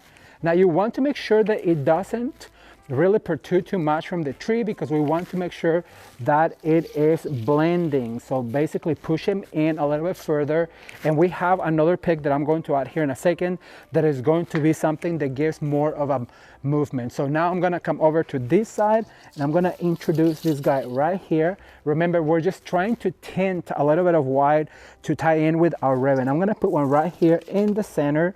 See how it's just starting to add that flocked beautiful feel to it. You guys, I also love this pick. It is so gorgeous. So I'm gonna come over here to the bottom, and I'm gonna put one right there in the bottom, and I'm going to disappear and put yet another one over on this side right here. Starts to blend in, right? So now we have this beautiful holly. Once again, it has this frost in it. And so now, because this one came that way, I'm gonna go over to this side, and I'm gonna go from behind and add this guy right here to the very top, like so. So I'm gonna start right there. And so for this particular one, because they're so dainty, what I like to do is grab all my hand, and I like to kind of look away from it like this. And I'm gonna start inserting some of this. Now what I like about this is that it has that berry, so it really helps to blend in some of this right here. I'm gonna move from one side to the other right here. Look at that. And I'm gonna go over to this side where we put this cluster right here. And now over to this side. Remember to just keep moving from one left to right. What happens on the right happens on the left. What goes up must come down. So now I'm gonna go over here and all the way down over to this side. Okay, so the next step is going to be to add some of this berry. Once again, we're gonna start right here on the top, and we're going to go right in between my ornaments. I have just a few. It's just a little delicate touch of berry to continue to add that red into it. So once again, I'm just moving from one side to the next, pushing in some of those berries all the way in to have even more texture when it comes down to my tree. See, that just adds an extra touch of red. You might want to add them where the bigger ornaments are to support their weight, like this right here. Look at that, like it's coming from all of your pecks, like they're all mixing together. At one point they intersected and they're mixing together like so. Now here is one of my favorite stems that I'm going to add, and it's this. I wish I had the name for it, but you guys, look how absolutely stunning this is. This is so pretty. Look at this, and it's all wired. It's one of my favorite picks that we've used this season. Now this is a little bit longer, so what I'm going to do is bend it in half, and I'm gonna start right about here. Look at that, how it just creates all of that motion on your tree. Oh my gosh, it's so pretty. Once again, we're gonna bend, and I'm going to go over to this side. I'm just gonna add just a few so that extends the shape of my tree. I don't want it to take over. This is almost like a panthas, but it's got frost and it's just so pretty. Don't you think so, Jamison? Isn't it gorgeous? Okay, so we added 1, 2. I'm gonna add one right here to kind of fill in this spot. Ooh, I just lost the magnolia, no problem. And let's see where else. I'm not gonna add one to the top because it's too long, but I'm gonna continue all the way down to the bottom, adding these beautiful, beautiful items like that. And I'm gonna add one more to the other side.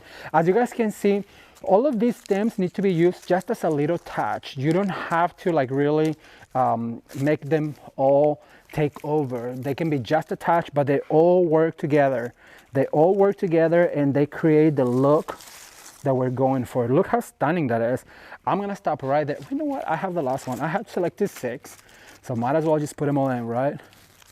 And I think I'm going to add one over here on the very top, and I'm gonna push in. Look at that, how pretty, how stunning is that? All right, so now what I'm going to do is I'm gonna add some of these red magnolias because we're doing a red and white. You're gonna be asking at this point, where is the blue and white on this tree? But wait till you see how we're going to end. So we have this beautiful red magnolia. I'm gonna give it a little bit of a curvature, and I'm gonna start right here on the very top, and I'm gonna make sure that goes all the way down to the bottom. I kind of want them to stick out a little bit, and I have 6 of them, so I'm going to make sure that I play with them till they're all evenly distributed. So I'm gonna start with one right there. I'm gonna add one right here, like that. And I'm gonna work all my way around. And like I said, what happens on the right happens on the left. What goes up must come down. I'm gonna add one right here. Just a little touch of red. I have a few more. And then we're gonna start adding our blue and white, you guys. Wait till you see, it's stunning. Okay, so now I'm gonna add maybe one right here. This one's gonna go up like that. Have one last one. How long does it take you to decorate a Christmas tree? Leave it in the comment section below. I really wanna know, how long does it take you to decorate your beautiful Christmas tree every Christmas season? I'm gonna add this one right here to the bottom, making sure that I attach it with a bristle. Okay, so now one of my favorite ones is going to be this blue.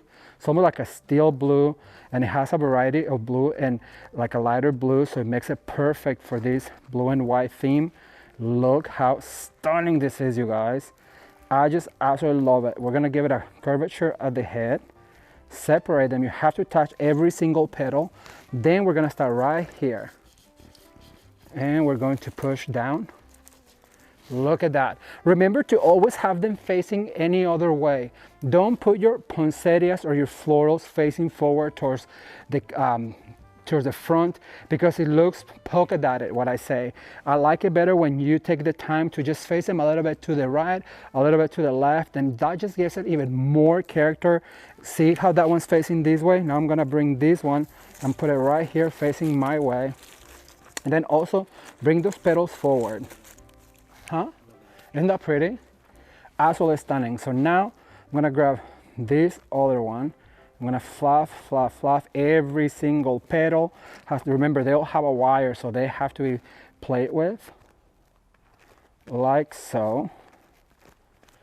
And so now we're going to grab this one right here. We're gonna go over to this side, and we're going to insert right here.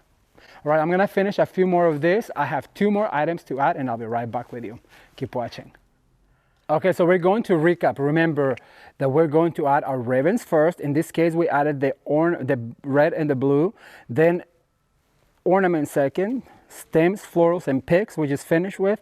Now is our accent, which is going to be the chinoiserie. This is what's going to tie it all together and is going to make it absolutely elegant and gorgeous. So I'm going to start right here on the top, and I'm going to make sure that I push in and grab a spot with my wire, any place that I can, and then just wire that together like that. And look at that, that ties it all together and it makes it even more special. So I'm gonna start with that one right there on the top. Then I'm going to move myself down. Now this is just an accent, and because it has white, you have to kind of make sure that you hide it. You want the white to be an accent because it can be really stark and very overpowering, right? So we don't want that. We want to make sure that it's hidden. It's a little bit of a peekaboo, especially with a pattern that is this chinoiserie pattern. So now I'm gonna come over to this side right here. We're going to push in that ornament, and we're going to push back like that. See how that just little accent of blue and white is going to make it absolutely gorgeous. Now I have to step away a little bit to see how it's popping out. So I'm going to grab one right here, like that. You guys, I would definitely put this in my house. You know that I love blue and white, and this is definitely something that I would not be ashamed of having in my home. Actually, I did a blue and white one year, but it came into pieces. It was like, as they were coming out, that's what I was buying, and well, it didn't turn out the way I envisioned it. And I always save my look, so one of these years I'm going to replicate it. So I'm gonna add another one right here on the bottom. Remember that you don't have to have them all throughout. It's just an accent, especially because it has white. When it has white against all of this beautiful red and blue, you just want it to be a cute little accent that pops out on your tree. All right, I have one last one, and then we're gonna move straight to our accent ribbon, which is going to be another chinoiserie pattern. So I'm gonna put one right here in the center, like this. Look how pretty, isn't that pretty? Gorgeous. Okay, so we're done with the ornament. So now for my favorite part, which is the accent ribbon. Look how absolutely gorgeous this is. Oh my gosh, you guys, look at this beautiful chinoiserie ribbon. I'm just gonna go ahead and dump it on the floor, and I'm going to fold the edge down because I like the color. So basically what I'm going to do is going to be single loops like this. We're going to twist. I'm gonna grab my wire, and I'm gonna start right here on the very top. So basically you have that single loop, and I'm gonna put one right here. And I grab this bristle and twist it in like this. And the reason why I'm not gonna cut until I'm done is because I wanna see how long I want that. Once I cut this, what you need to do is go up and up. Just gonna let it hang out like that. Once again, you start with a ribbon, you fold again to create this edge. And then what you want to do is give yourself a tail about 6 inches. Then you're going to create a loop, and you're going to fluff, and then remember to grab your wire, but don't cut quite yet. This is a trick I can give you, because that's what's going to give you the permission to see how long you may want it. So we're going to go like this, and then we're gonna cut. See how long this tail is? The reason why is because remember, we're going to fold up about 1 inch and then 1/2 inch. That's what's going to create that loop. Look at that. See how that just ties it all together? Once again, fold up, and then we're going to cut. We're gonna twist. Sorry, we're gonna fold and then we're gonna twist. I know some people are like, you didn't cut, Ramon. No, I meant to twist. Grab a wire. I'm gonna move over to this side, and I'm going to add one right here. Right in here, like that. so now we're gonna cut right here. Remember to fold about an inch up and then half an inch. And then you might want to manipulate it a little bit. So now I'm gonna move over to this side and I'm gonna do one last one. Then we're going to fluff this tree, give you an end result. But first, let me do one more time. Go up, almost like a candy cane. You twist, you grab a wire. So important to have all of your wires at the ready. And then we're going to look for a spot, maybe right here. Grab a bristle, twist really tight, like that. And then cut your ribbon. And fold about an inch, then half an inch. And then give it a little bit of body. All right, you guys, I'm gonna finish this ribbon technique and I'll be right back to give you a last look. Keep watching. All right, you guys, so here is the end result on this beautiful blue and white with red chinoiserie. Oh my gosh, check out some of the details. So first of all, this blue poinsettia, it is just absolutely stunning. The accents of the beautiful blue and white chinoiserie ribbon are just absolutely gorgeous. And the berry pick is one of my favorites. So this is what this beautiful tree looks like. I really hope that you enjoyed it and learned a few tricks on how you too can decorate a beautifully inspired Christmas tree for the holiday season.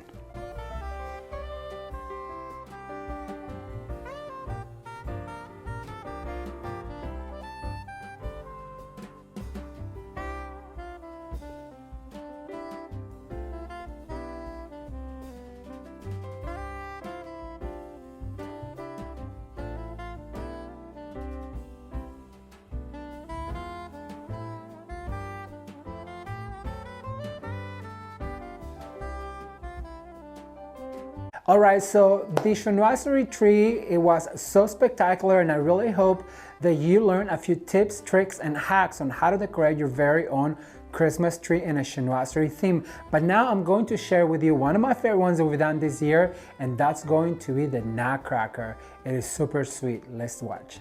All right, you guys, so we're gonna get started with this beautiful Nutcracker theme Christmas tree.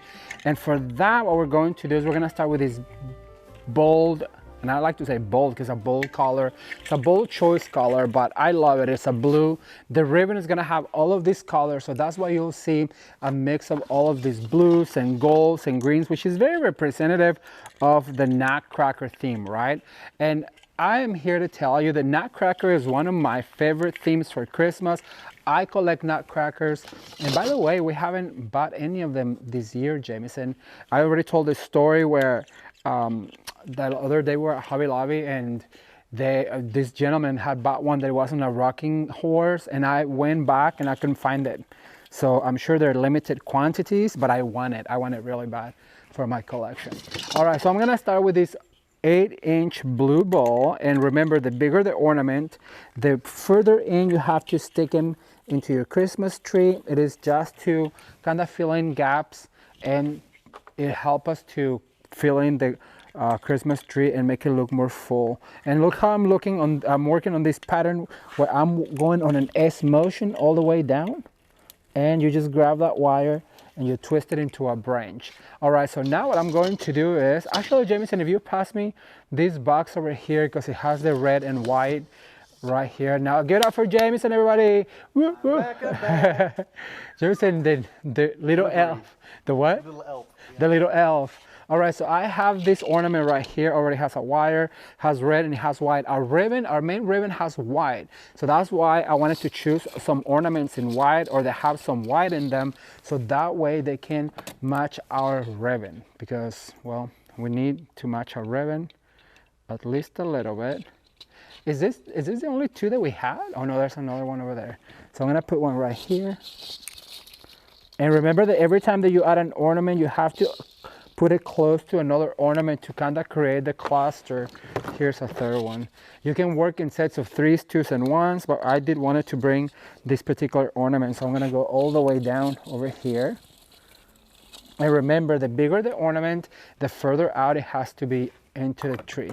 Now there's this gold one. I'm gonna continue with this gold, and I'm going to bring this one all the way to the top right here. So I'm gonna just This one popped off, but no problem. It's just that I pull on them really hard sometimes, but there you go. You can pop it back in.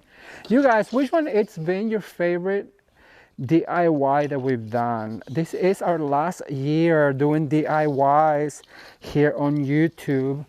All right, so I'm gonna do the last one of the gold. I think we need to do like a sit down conversation, Jameson, to explain everybody what's happening one of these days before we move. All right, so now we're gonna move on to this beautiful green one because the ribbon also has green. And as you guys can see, it's just creating a multi-color, multi-layer look. This green one is almost kind of gonna get lost on the tree. However, you'll really be able to see it when we give you the close-up. And remember, these trees are for display. So when people come here to Shinoda, then they'll see them and they'll be like, oh, look, it has some green and it just looks cohesive. And by the way, if you live somewhere near Santa Ana, California, or San Diego, or anyone here in California, I invite you to come and visit them so you can see all of this work that we've done this season here in person. I think that you will really enjoy it. All right, so I'm gonna add the last one. Let me see, I'm gonna add the last one right about here. This green one front and center. So now I'm going to add some glass ones that I think they're so pretty.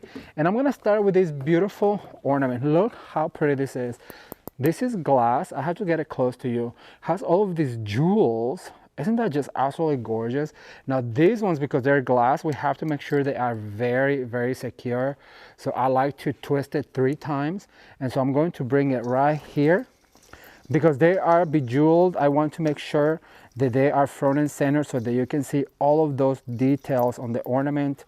And you want to make sure that you place it just right in order to be able to see all of those details. But look how stunning this is. This is just one of my favorite things that I've seen this year. And I have to be very conscious that it is a glass ornament. So I have to really secure it. I'm gonna put one right here. So I'm gonna go 3 times and then you go back and you hide that wire. You want them to dance on the branch. And the way we do that is we give it a little bit of space in between the branch and the wire. That way it really does have the time to do movement. So I'm gonna go right here, right here. I'm gonna bring this one over maybe to this side, right in here. So I'm gonna add this one right here. Once again, making sure that I super extra wire them. At this point, it's easier to cut that little wire. Now, check this one out. How stunning is this, you guys? It has this belt of rhinestones. This is so pretty. I will give you a close-up, of course. These also are made out of glass, so I have to make sure that I wire them very securely. But I just figured that this one right here, front and center, would be so pretty. And like I said, at this point, because you want to secure them at the end, when you bring them down, you just might want to cut them the little wire so that way you're not struggling. What you want to make sure is that it's very well wired.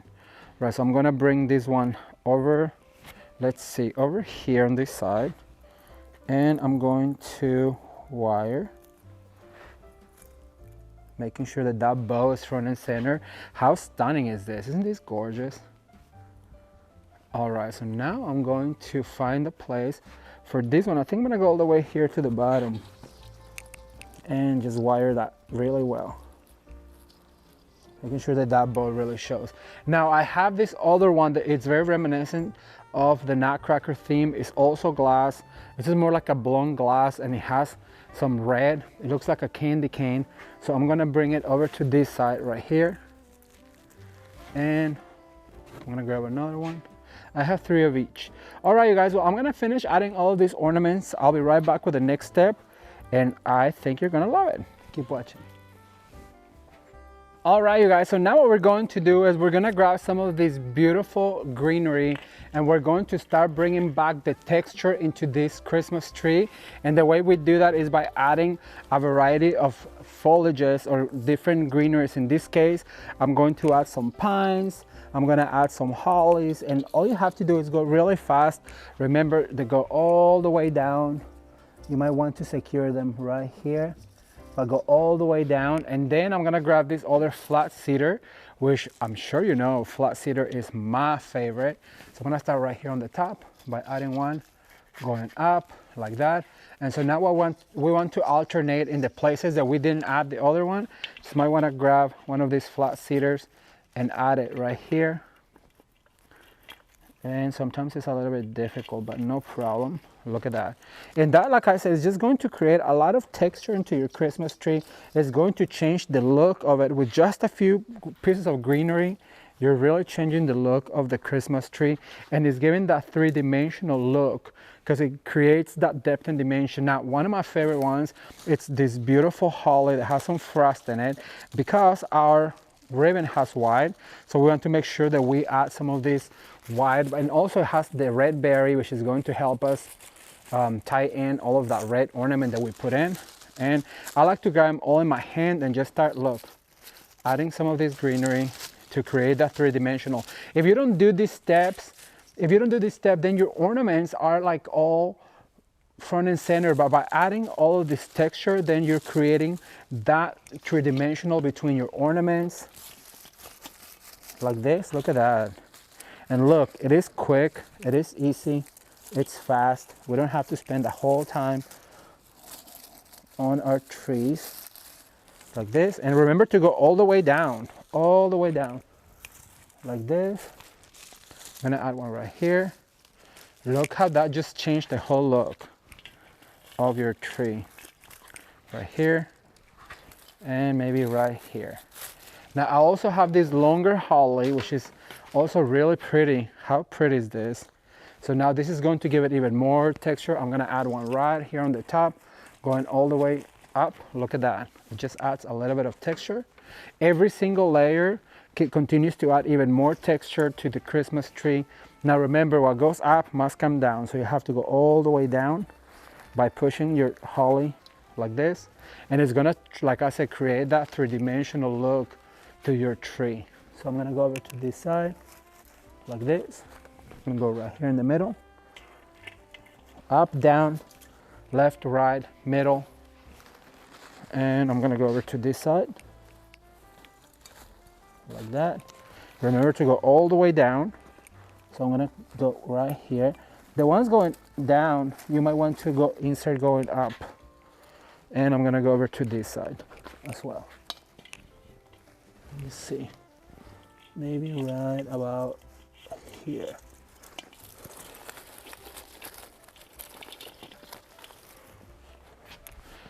All right, so now we have all of our foliages. What I'm going to do, Jameson, if you don't mind grabbing this box right here for me, we're gonna add the glitter, the gold glitter. He's gonna take this one away. He's gonna swap, and while he does that, I just wanna say thank you guys so much for being here. Get out of here. And we're gonna add some of this gold because our main character, which is the Nutcracker, has some gold. So what we're going to do is gonna start right here. We're gonna start adding some, also we wanna add some glitter, right? We want to make sure that it has some sparkle to it. So just fluffing them a little bit. Look at this. How that little bit of gold just added like the festive look to it. You make sure that you fluff. You go in all of those spots, creating even more texture. Like this. And I'm gonna go over to this side and add some over here. Like that. And then over to this side. Left, right, left, right. Remember to always work like that, you guys. What happens on the right happens on the left. And continue to move that way. That way you get used to it. Right, so I'm gonna add this one maybe right here in the middle, all the way down. All right, so now I'm gonna get my ribbons ready. I'll be right back with you to give you the next step. Keep watching. Okay, you guys, so now the next step is going to be to add our ribbon, and I'm going to do 3 types of ribbon. However, this time I wanted to do something different. So we're going to add bows instead of like layering the ribbon. So what I'm going to do is I'm going to dovetail this particular one, and it's going to be this it's like a plaid, and then on top of that I'm going to add my Nutcracker ribbon. Like, oh my gosh, wait till you see this Nutcracker ribbon. Is so pretty, and I'm super excited to be working with it. Look how stunning this is, like a vintage Nutcracker. So what I'm going to do is I'm going to grab my ribbon, I'm going to give it a tail, and then I'm going to go up, pinch and gather, and then I'm going to bring the pattern up, pinch and gather, and then I'm going to give myself a big tail like this. I'm gonna go up, cut going down, and I'm gonna bring the Nutcracker ribbon and I'm going to do the same. So basically we're going to make bows. So we're going to pinch and gather. We're going to bring that right here, pinch and gather, and like this. And then we're going to cut at an angle. And so now we're going to grab a wire. And we're gonna wire all of this together, like so. So you're gonna be left with this bow of Nutcracker and also of this beautiful plaid. And I'm gonna start right here. So I'm gonna grab one of these bristles and twist my wire like this. And so now we have to fluff our bow. And we're just gonna let it go down like this. So we're gonna do one more time. I'm gonna grab my ribbon from the ground. So I'm gonna grab this guy right here. Give it about, I'm gonna say about 8 inches. You're gonna go up and you're gonna do this. You're gonna twist because you wanna make sure that that ribbon, the printed side of the ribbon is up. You're gonna go like this, and now you're gonna cut. So remember to go up, curve, and then go down. Now we're gonna grab our Nutcracker ribbon, and we're gonna do the same thing. So we're gonna put one right here. We're going to go down, pinch and gather, twist. We want those nutcrackers to show. Pinch and gather and twist, like this. And now we're going to dovetail our Nutcracker ribbon, and also on this side because I forgot to do it. And I know I'm always telling you guys, if I come to your house and your ribbon is not dovetailed, I'm gonna ask you for a pair of scissors. And I would hope for you to do the same if I didn't dovetail my ribbons, which I've been called out before. You know, I'm always preaching about dovetailing. Sometimes I forget. All right, so I'm gonna put one right here. I think I'm gonna move over to this side and I'm gonna add this guy right here. I wanna make sure that all of my ribbons are showing, so make sure that that is looking fabulous, like this. Swirl that wire all the way around a branch, and then you can fluff your bows like this, making sure that all of those bows, look how pretty. I mean, how simple and how pretty. Okay, let me do one more, then I'm gonna move on to the next step because it's very repetitive. But I do want you to get the gist of it, which is dovetailing. It's easier if you just let the tail hang and then you go up like this, pinch and gather, twist, go down, pinch and gather, twist. And this is where we cut. This ribbon, you guys, is so pretty. It's the perfect plaid for Christmas, I think. I love a plaid for Christmas. Christmas to me is like the perfect time to use all of those traditional colors. I know we do so many other themes, but that's because there's so many tastes in this world, right? And so, but I want you to know as that my favorite is, of course, traditional colors. And like I said, I do collect nutcrackers. So I always have a soft spot in my heart for nutcrackers. Do you collect anything for Christmas? Be sure to leave me a comment down below and let me know if that's something that you do. I've started collecting nutcrackers about 9 years ago. And I have way more than I like to admit. Actually, not that many. I probably have like 35. But my dream is to have my home tour one of these days and be like a Nutcracker theme. I think it'd be so fun to have all this collection in the entryway, down the tablescape, in your bar. I think it's a vibe. All right, so now I'm gonna add this guy right over on this side, making sure that you see all of those nutcrackers and that ribbon. I'm gonna grab a branch and twist it like this. And once again, just go ahead and fluff that ribbon to make sure that all of these really show. See how I have a bow right here, a bow right here, one right here. I'm going to add one right here and a few to the bottom, and I'll be right back with you to give you the last step. Keep watching. All right, you guys, so we're gonna add the last step to our Christmas tree, and that's going to be our accent ribbon. You know, I like to finish with a thinner ribbon. So what I'm going to do is I'm going to do 1 loop bows.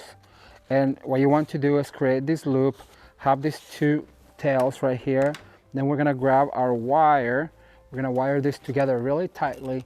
And so what we're going to do is bring this ribbon somewhere where I want it. So where do I want to loop? I want to loop right here. Remember, this is just an accent. So we want to make sure that we have those extra loops. It's just an extra texture on our tree with a different ribbon. And I love this beautiful ribbon because look, you can really manipulate it to stay anywhere you want it. And like I said, it's just an added extra texture. And the way we do that is we do a beautiful loop like this. We pinch them, we twist to have both of the printed sides forward. I grab a wire. Let's see, I think I want one right here. Then you get to the side where you want to put that loop of extra texture, and then you grab your scissors and you cut right here. And look, you can just play with it and put it right where you want it. Let me do one more. So basically just grab a tail, go up. You're gonna pinch these two together like this, twist coming forward, grab your wire, and we're going to go down here. I feel like we need one to fill in this spot right here. And now that it's wire, you grab your scissors and look at that. You just cut an angle, fluff your bows, and it's just adding that extra tail. Like I said, it's just extra texture to your Christmas tree. And because it is a coordinating texture like this plaid, then it just looks cohesive and so well put together. So let me do one more. I'm gonna add one right here on the very bottom right here. I'm gonna grab that bristle and twist. And so now I get to cut my ribbon at an angle like that. All right, you guys, so I forgot, I'm not gonna lie to you, I forgot that I had these poinsettias to add that I chose for this theme. Look how pretty these are. It has the burgundy, the red, and the blue, which ties in all of these colors on my Christmas tree, and that's why I wanted to add them. But it's been a long day, let's just put it that way. We are forgetting things that we selected, but look, I'm just gonna add them into the Christmas tree. In those spots where there might be some voids, you might want to use your poinsettias as an accent just to make sure that you are filling in all of those voids on your Christmas tree. So I put one right here. I'm gonna go right in here and I'm going to push it in a little bit.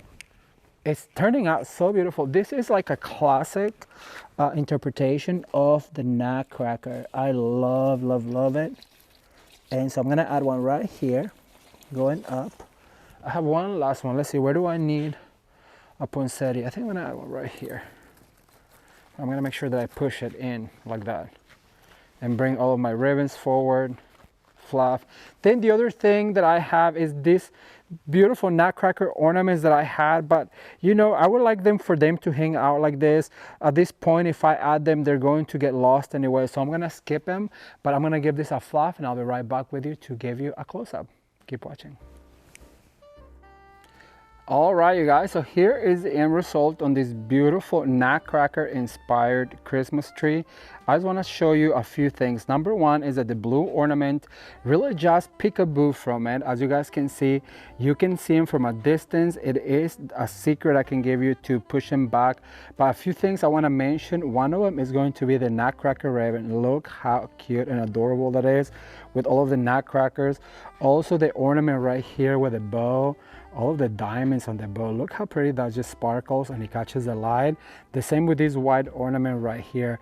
Now, if you like this theme, be sure to leave me a comment down below and also let me know what are you going to decorate your home like this Christmas season. I think I'm gonna go for this Nutcracker theme. What do you guys think?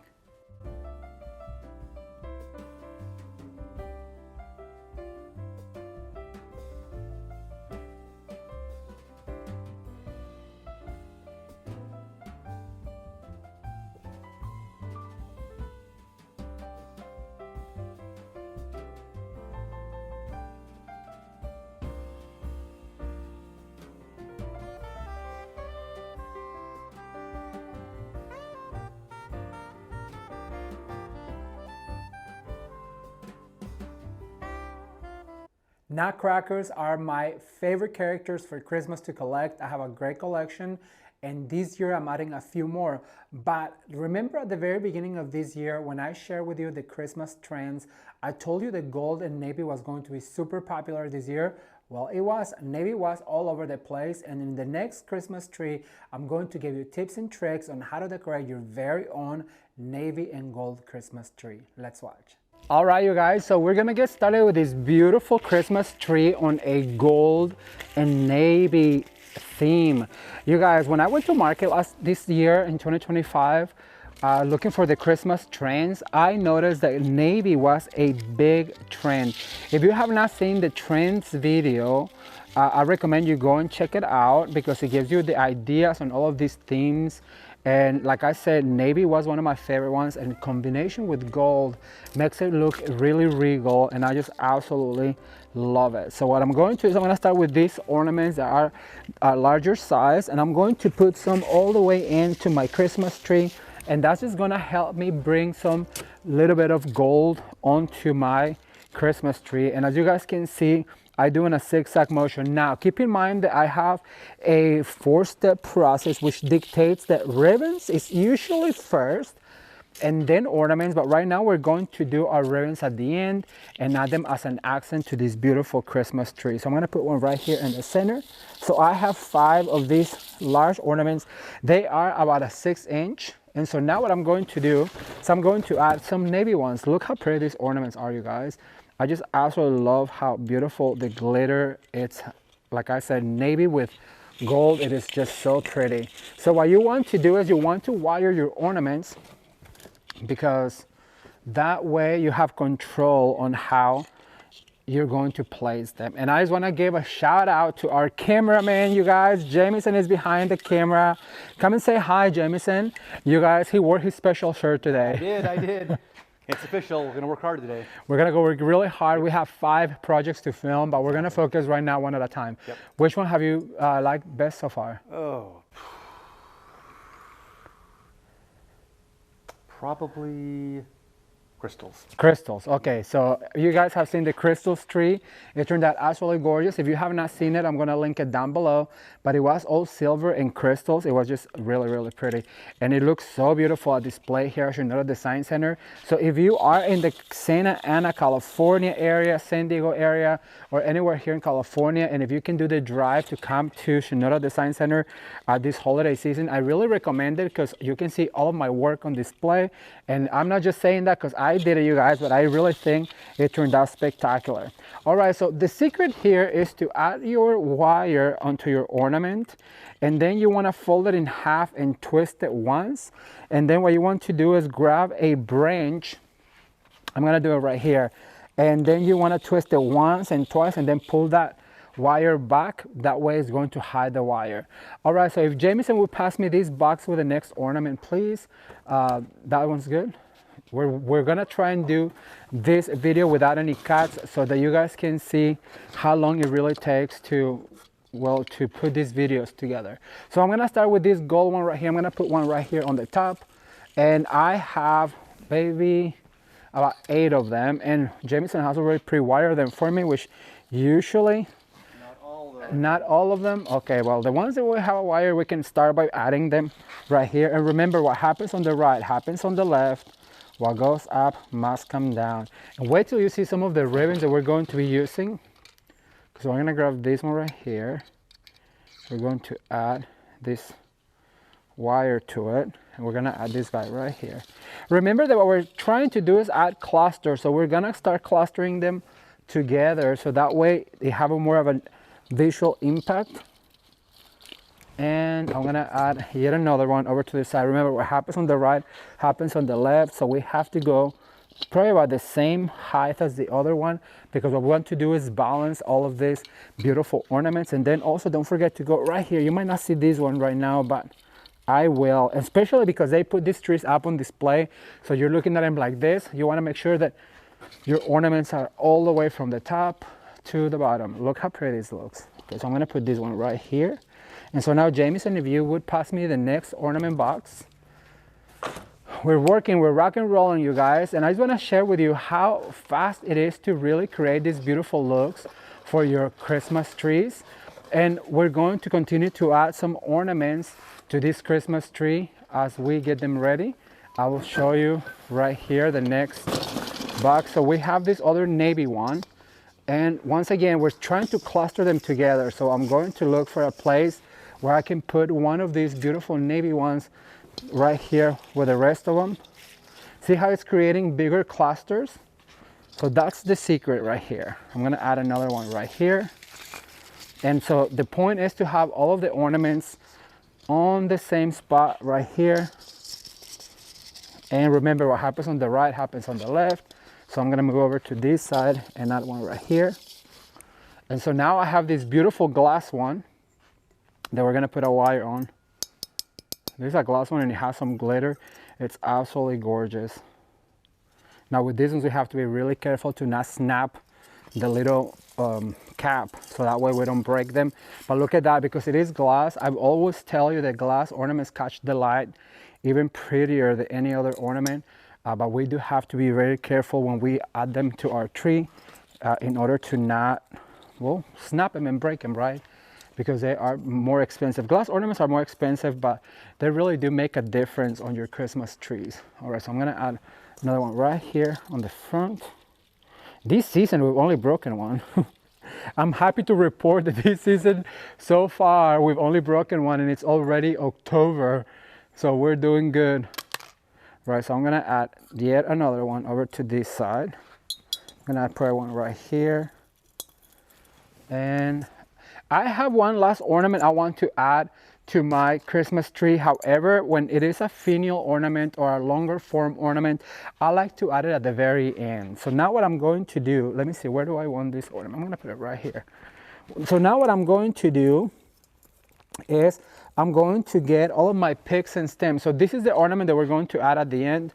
As I told you, it's a longer form ornament. I'll explain more about this. So now let me get my stems, picks, and florals ready, and I'll be right back with you. Keep watching. All right, so now what we're going to do is we're gonna add our stems, and look how pretty this beautiful pine stem looks like, you guys. What this is going to do is going to give us even more texture to our Christmas tree, and is going to also create a variety of color into the tree. So we want it to look a little bit more natural. So what we do is we add some texture by adding some picks. Now I have only a few of each, so you have to make sure that you go all the way down, all the way down, all the way down. So now what I'm going to do is I'm going to grab a different variety. This is a flat cedar, which is, I'm sure you know by now, my favorite pick to work with. So once again, we're going to go ahead and add some of these picks. Look at that. This just creates a different texture. So I'm always telling you to invest in a different variety of picks and stems onto your Christmas tree right here. Look at that. It's just adding so much texture and difference on the Christmas tree. So I'm gonna add this guy right here, and I'm gonna bring this one all the way down to my tree, like that. And now this is also one of my favorite ones that I work with this year. It's a flat holly. I like that has a berry, and it comes in this two. This, if you're making a wreath, you have two cuts, a longer one and a shorter one. So basically what I'm going to do is I'm gonna bring one right here. See, that's just gonna add, and I like to actually grab them all in my hand. So that way I can go around my Christmas tree and just move from one side to the next. And this is also going to create that three-dimensional feel on your Christmas tree. And just add, look at that. It just adds so much texture. Now we do have other picks. They are glitter picks because, well, it is Christmas. So what would we do without the glitter, right? It wouldn't look as holiday. Okay, so I'm gonna move over to this side. Remember to go all the way down, you guys. Save some for the bottom because you want to make sure that you have all of the elements all throughout the Christmas tree, like this. And so I'm gonna go ahead and put one right here, like this, and maybe one right here on the center. All right, so that's all of my greenery picks. I'm gonna have Jamison pass me the box of glitter picks. This is going to contain some beautiful poinsettias and then also some glitter stems. So what I'm going to do is I'm gonna start with this glitter stem. This is a little bit longer, so you have to fold it back, but look how pretty. You can fluff it like this. It has some spriggy twiggy and then also some foliage. So I'm gonna fold right here, and I'm gonna start by adding this guy right on this side, like this. We have only a few. Remember that you don't have to cover the Christmas tree with the same pick.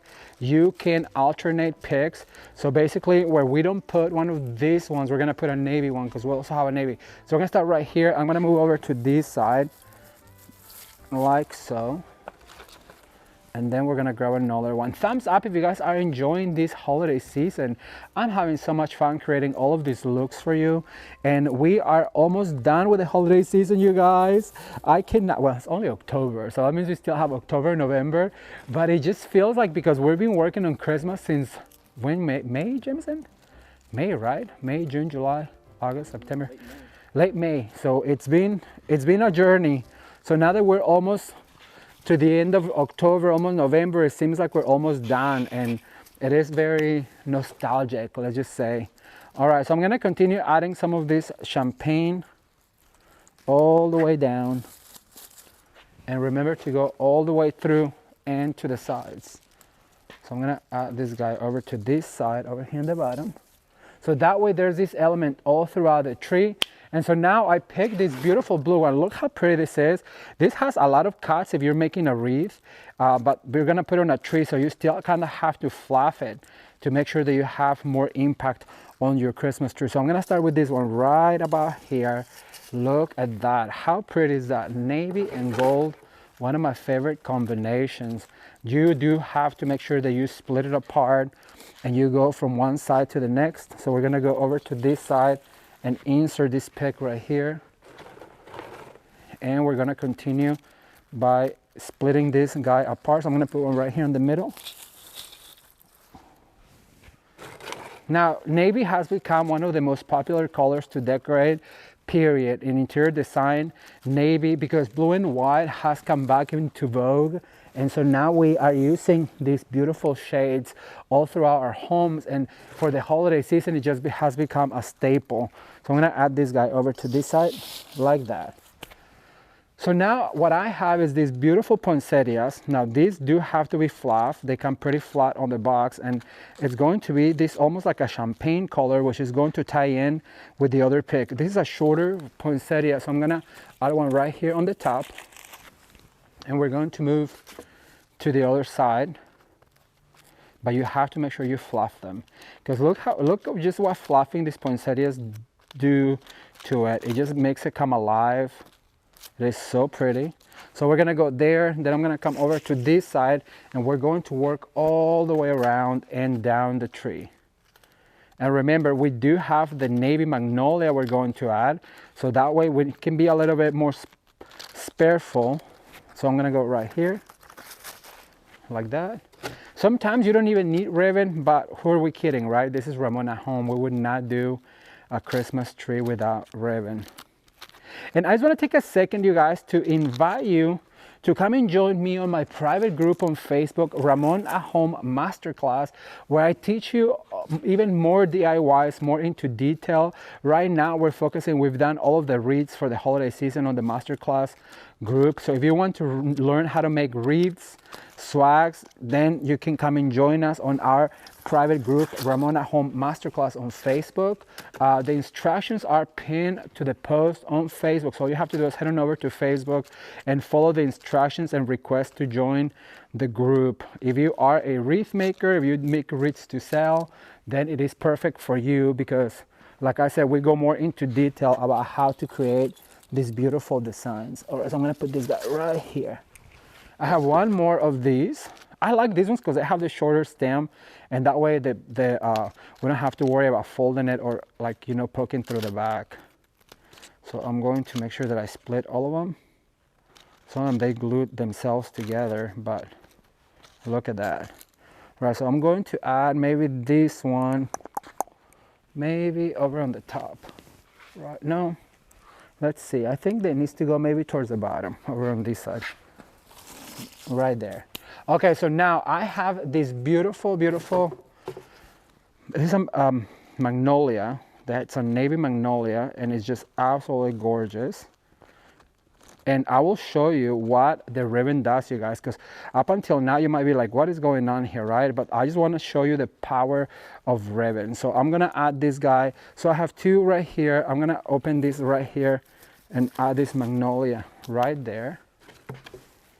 And I'm going to continue to open this guy up, and I'm gonna put one right here on the top. And remember to always, when you put your magnolias, make sure that they face not forward, but they're always facing either a little bit to the left or a little bit to the right. That's what's going to make them look even more natural and more, how do I say this? It's more intentional. Like you put it there intentionally instead of looking polka dotted throughout your whole tree. Look at that, just that little bit of navy, it really does the trick. All right, so I'm gonna add these last few magnolias. I'm gonna get my ribbons ready, and I'll be right back with you to give you the next step. Keep watching. All right, you guys, so now what we're going to do is we're going to add our ribbon, and for that I selected this beautiful, it's almost like a sheer gold. And so what I'm going to do is I'm gonna cut out a slant right here, like that. And so I'm gonna bring it to me, and I'm going to go up. I think what I'm going to do is I'm going to do bows. I think it'd be really pretty because it is a sheer ribbon. I think that it'd be really pretty if we just do like 3 loop bows and add them to the tree, and then we'll add an accent ribbon. So I'm gonna start right here. I'm gonna grab a bristle, and I'm going to start right here. Then you might want to like fluff it, but look what I'm going to do is I'm gonna do a big loop. Then I'm gonna look for another bristle right here and fold it back like so. And then what I'm going to do is do another one, fold it in half, and then go right here and find that bristle to attach it with, like that. And so I'm gonna grab my scissors, and I'm gonna cut right here. This is the perfect way to save yourself some ribbon because the bows are going to be so prominent like this right here. And then we're going to, of course, add an accent ribbon here in a second, and I'll show you all about it. But first, let me do a few more of these bows. So we're going to do 3 loop bows like this. And then this thinner ribbon, it's a little bit more difficult to work with, but you can make it work for sure. I'm gonna grab this beautiful ribbon. I'm gonna add another one of these bows right here. So I'm going to attach my wire. Make sure to fluff these bows. And so now what you want to do is you're going to make that big loop by running your hand under it. And then you grab your loop like this. So we're just creating loops basically and attaching to a little bristle. See how this ribbon just basically it's making this beautiful loop. So I'm gonna make one right here in the middle to show you. I'm going to grab my ribbon, go up, fold. Remember to do a 3 loop bow. I think is the most elegant. 3. And this ribbon is more like a champagne color, and then the accent one that we have is more like a gold color. And just how these ornaments have gold and then the poinsettias are more like a champagne, it's all about tying the look together, and that's the way you do it. So you want to fluff these bows like this. Remember, it's like an organza. So I'm gonna go ahead and put this guy right here. Once you install it, then you go ahead and fluff like this. So now we're gonna grab our ribbon, we're gonna create a big loop like this. We're gonna go in here and attach. And then we're going to do yet another one. Oh. Sometimes what you need is one of these wires. So that way you can really attach to something. It's getting tight in here because of all the items that we've added. But by adding that wire, then it really allows you to do that. So now I'm gonna pinch again right here, and I'm gonna attach. I'm gonna fluff. I'm gonna grab my scissors, and I'm gonna cut right here, like this. Let me see. Yes, all I have to do is straighten like right here, to make sure that it looks really pretty. Okay, so I'm gonna stop with this one right here. So now what I'm going to do, so I'm gonna grab one of my favorite ribbons of the season, which is going to be this beautiful gold, because at the end of the day, it's gold and champagne that we're doing today. And so I'm gonna cut right here. And for this, I'm going to do smaller two-loop bows, like this. And when you do this, remember to twist so that you can bring that pattern, the printed pattern. Then we're gonna add a wire. Once we add the wire, we fluff like this. And then we're going to insert this ribbon right here in the joints. And we're going to attach to a bristle. And we want to make sure that we have longer tails on the bottom hanging like this. See how that just tied it all together, the champagne and the gold? It looks really, really beautiful. Okay, I'm gonna do one more. So bring it up, pinch, twist, bring it down, twist, grab your wire. And so now we're going to look for another spot. And I wanna say it's probably maybe right here. So I'm gonna grab my wire. I'm going to attach right here. And so now I'm gonna bring and cut. Oh my God, it's this ribbon, you guys. If you buy something this season, make sure it's this ribbon. It is absolutely stunning. Okay, so I'm gonna do one last one. I'm gonna do a bow, twist, bring it up, twist, grab my wire. And after I do this one, I'm going to give this tree a quick little fluff and I will share with you the end result. So keep watching. Before I show you the end result, I want to let you know that I'm adding this beautiful 1/7 of an inch ribbon in this beautiful cobalt blue, which is another texture we're going to add. So basically what I'm doing is 3 loop bows like this. I'm letting it attach to the ribbon bolt. And then what I'm going to do is I'm going to fold it all up like this to create almost like a burst. And I'm going to go ahead and go up here on the very top.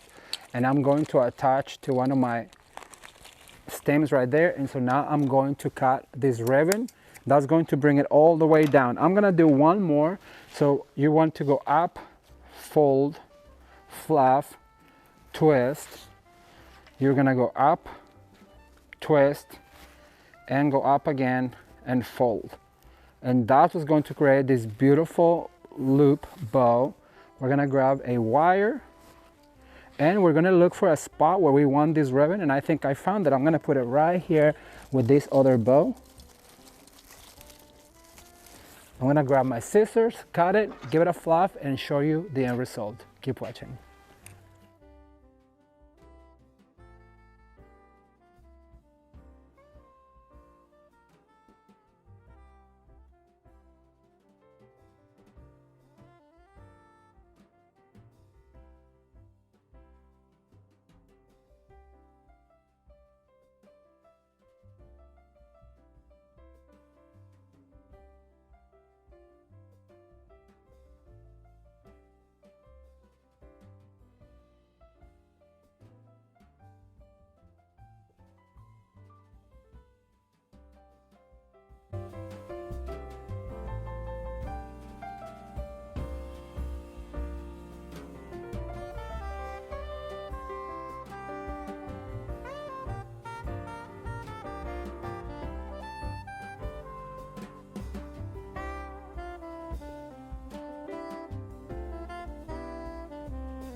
How absolutely fun and gorgeous is navy and gold? Who would have thunk it, right?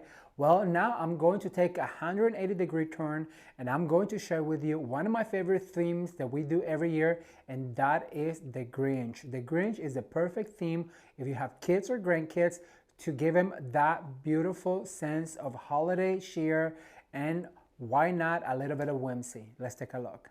Hello everyone, so we are going to decorate a Grinch themed Christmas tree. It's gonna be so much fun. And as you know, I always like to start with the ribbon, so I already got started. So what I want to do this time, you know, we always do the loops.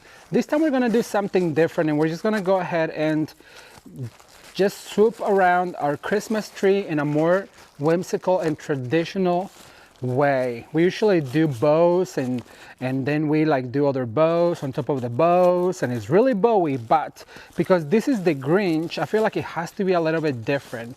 So we're gonna go ahead and just grab a ribbon and start swirling around the Christmas tree by pinching.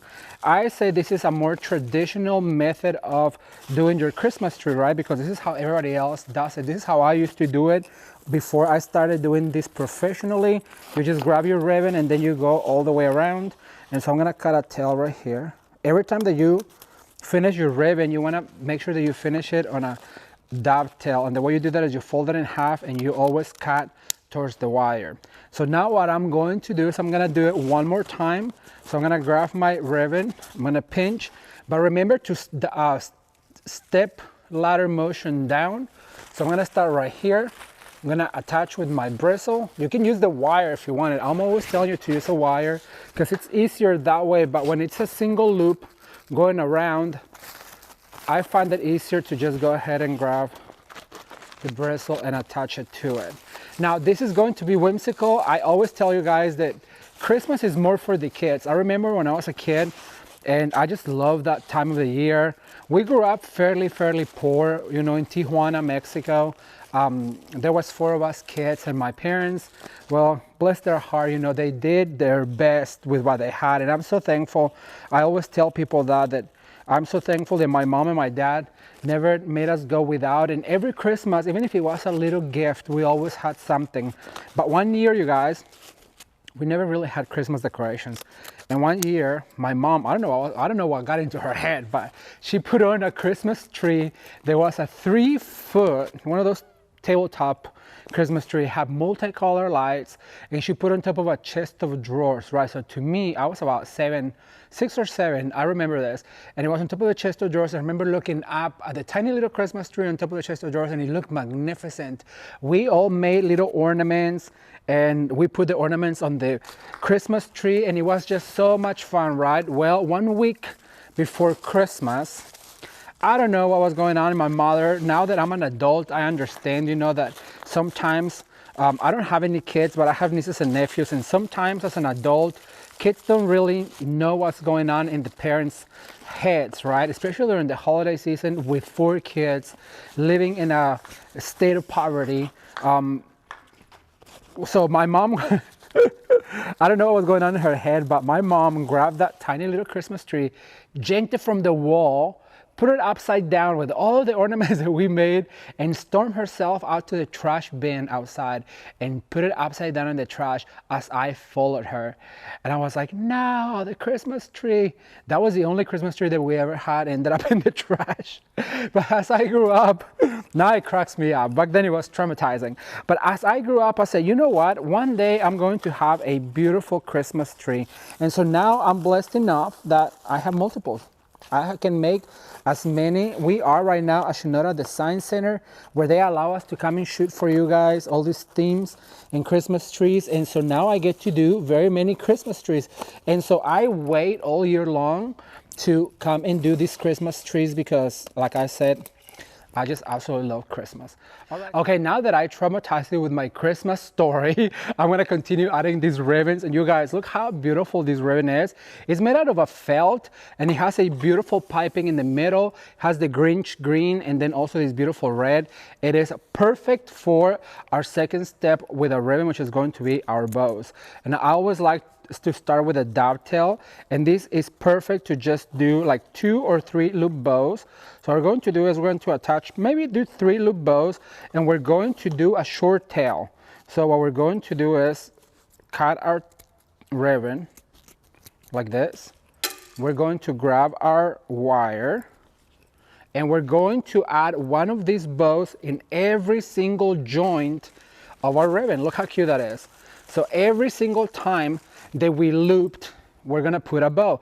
But the fun part is because we're going to alternate. Now, I'm gonna ask Jameson to come into frame real quick because he is behind the camera and he's been so helpful lately with the videos. Well, actually not lately, but the whole season. Come on in, come say hi to the people. Yay! Grinch time. It is Grinch time. Don't be a Grinch. Exactly. So can you tell us your favorite Christmas story? Oh man. He is a triplet, you guys. First of all, there's 3 of him, 2 boys and a girl. I don't know if that's fun fact. I don't know if you knew that. I would say, it's the 2 polar opposites. First, I would say building snowmen outside, and then of course snowball fights. You have to have one of those.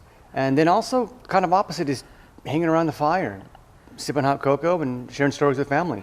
It's great. Jameson grew up in the Midwest, and like I said, there's 3 of him, so I'm sure the Christmas were pretty fun. Oh my gosh, yes, absolutely. After Christmas and all the gifts, wrapping was everywhere. So and that was the fun part too. How fun. All right, before you leave, can you pick up my scissors that fell on the ground? Done. Thank you so much. Yay, give it up for Jameson, you guys, who's been so helpful lately with our, well, not lately, but all of the time, with our Christmas videos. All right, so I'm gonna drop this on the floor, and I just want you to see this ribbon. It is a Grinch hand holding the ornament, classic Grinch. So I'm going to dovetail this guy, and I'm going to do the same thing. So I'm going to do 3 loop bows, pinch right here, go down under, make sure you fluff that bow, pinch.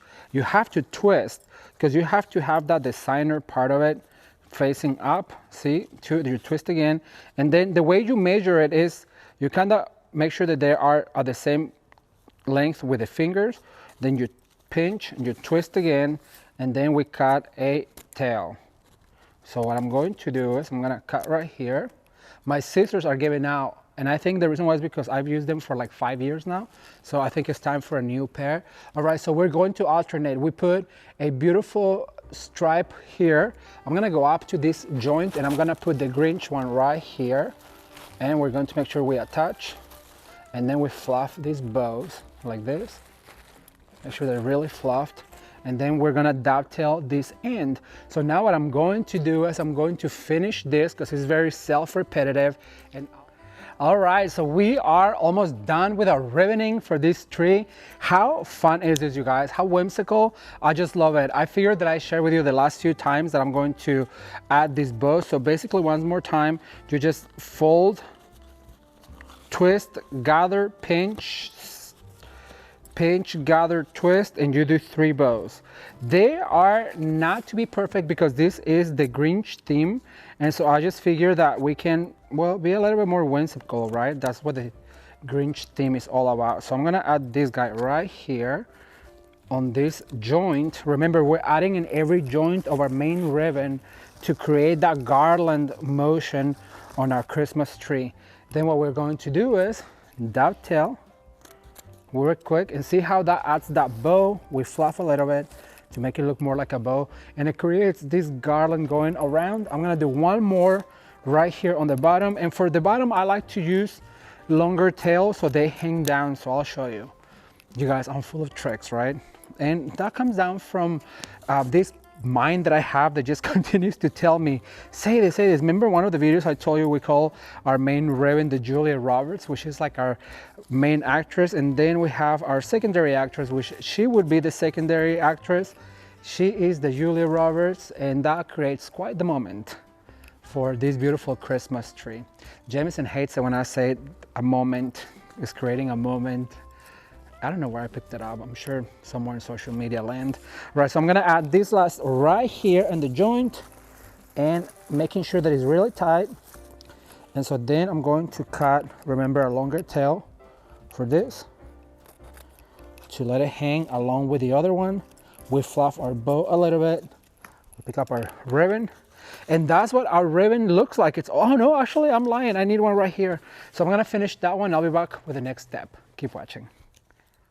In the words of Matthew McConaughey, all right, next to the next step, and that's going to be these beautiful oversized ornaments. Look how fun, you guys. When you're dealing with a large Christmas tree like this one, you have to use larger ornaments because it'll cover more of your Christmas tree. So I'm gonna put another one right here.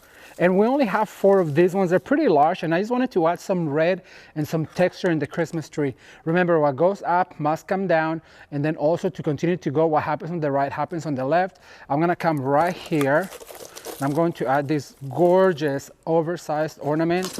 I wish that you could see how pretty these are, covered with some like oversized sequins. They're made out of shells. It's so pretty, you guys.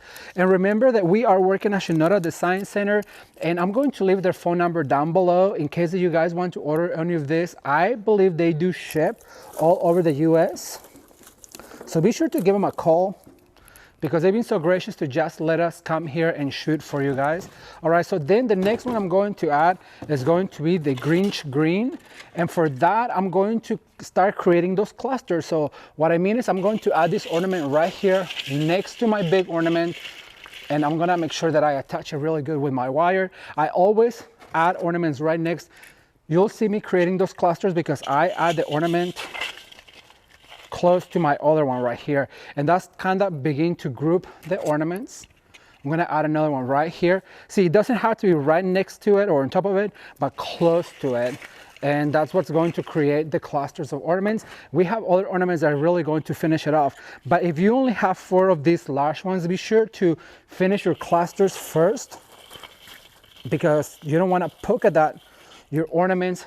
See how that's just helping to fill in this Christmas tree with just a few ribbons and a few ornaments. You can create this look for your family this holiday season. So now that we're done adding the ones closer to the bigger ornaments, what we're going to do is separate them and start adding them all throughout the tree.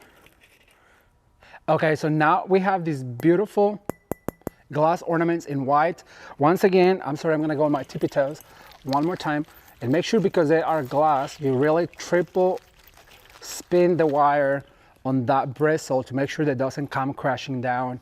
Now, I do want to mention the glass ornaments are my favorite ornaments because they catch the light so beautifully on your Christmas tree, as you guys can see, especially this iridescence. And I learned, you guys, that to create an iridescent ornament, it's way more expensive than just if you have a white one. To create that iridescent shine, it really costs a lot more money. So that's why when you buy your ornaments at the store, if you look at the price, the iridescent, it doesn't matter what color you buy, it's always going to be a little bit more, but it's also going to be a little bit more beautiful. How absolutely stunning are these?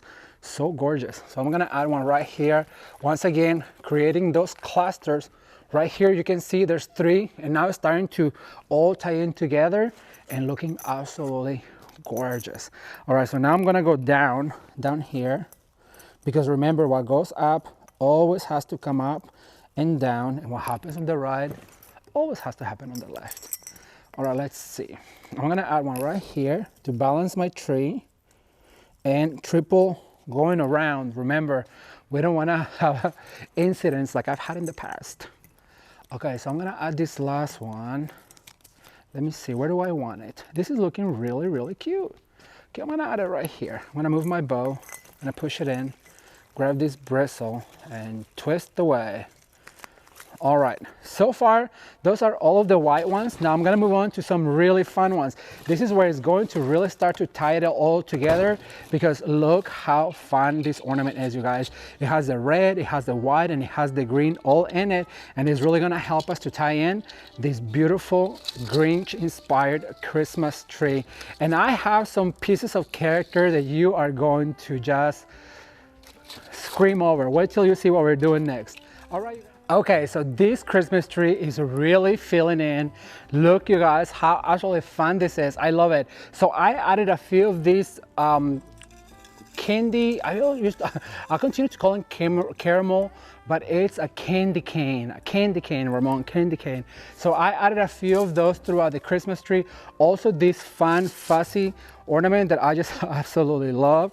So these ones have a string, so all you have to do is twist that string and then just till you cannot twist anymore, and it'll make it look like it's growing from your Christmas tree. I have one more, I'll show you one more time. So I'm gonna grab another spot, not too close to it, so maybe somewhere over here. So over here, then you twist, twist, twist, twist, twist, and you cannot twist anymore.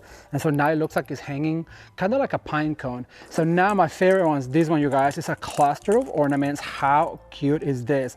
They come in different colors, but I just thought that the green would be perfect. Look what this is going to do.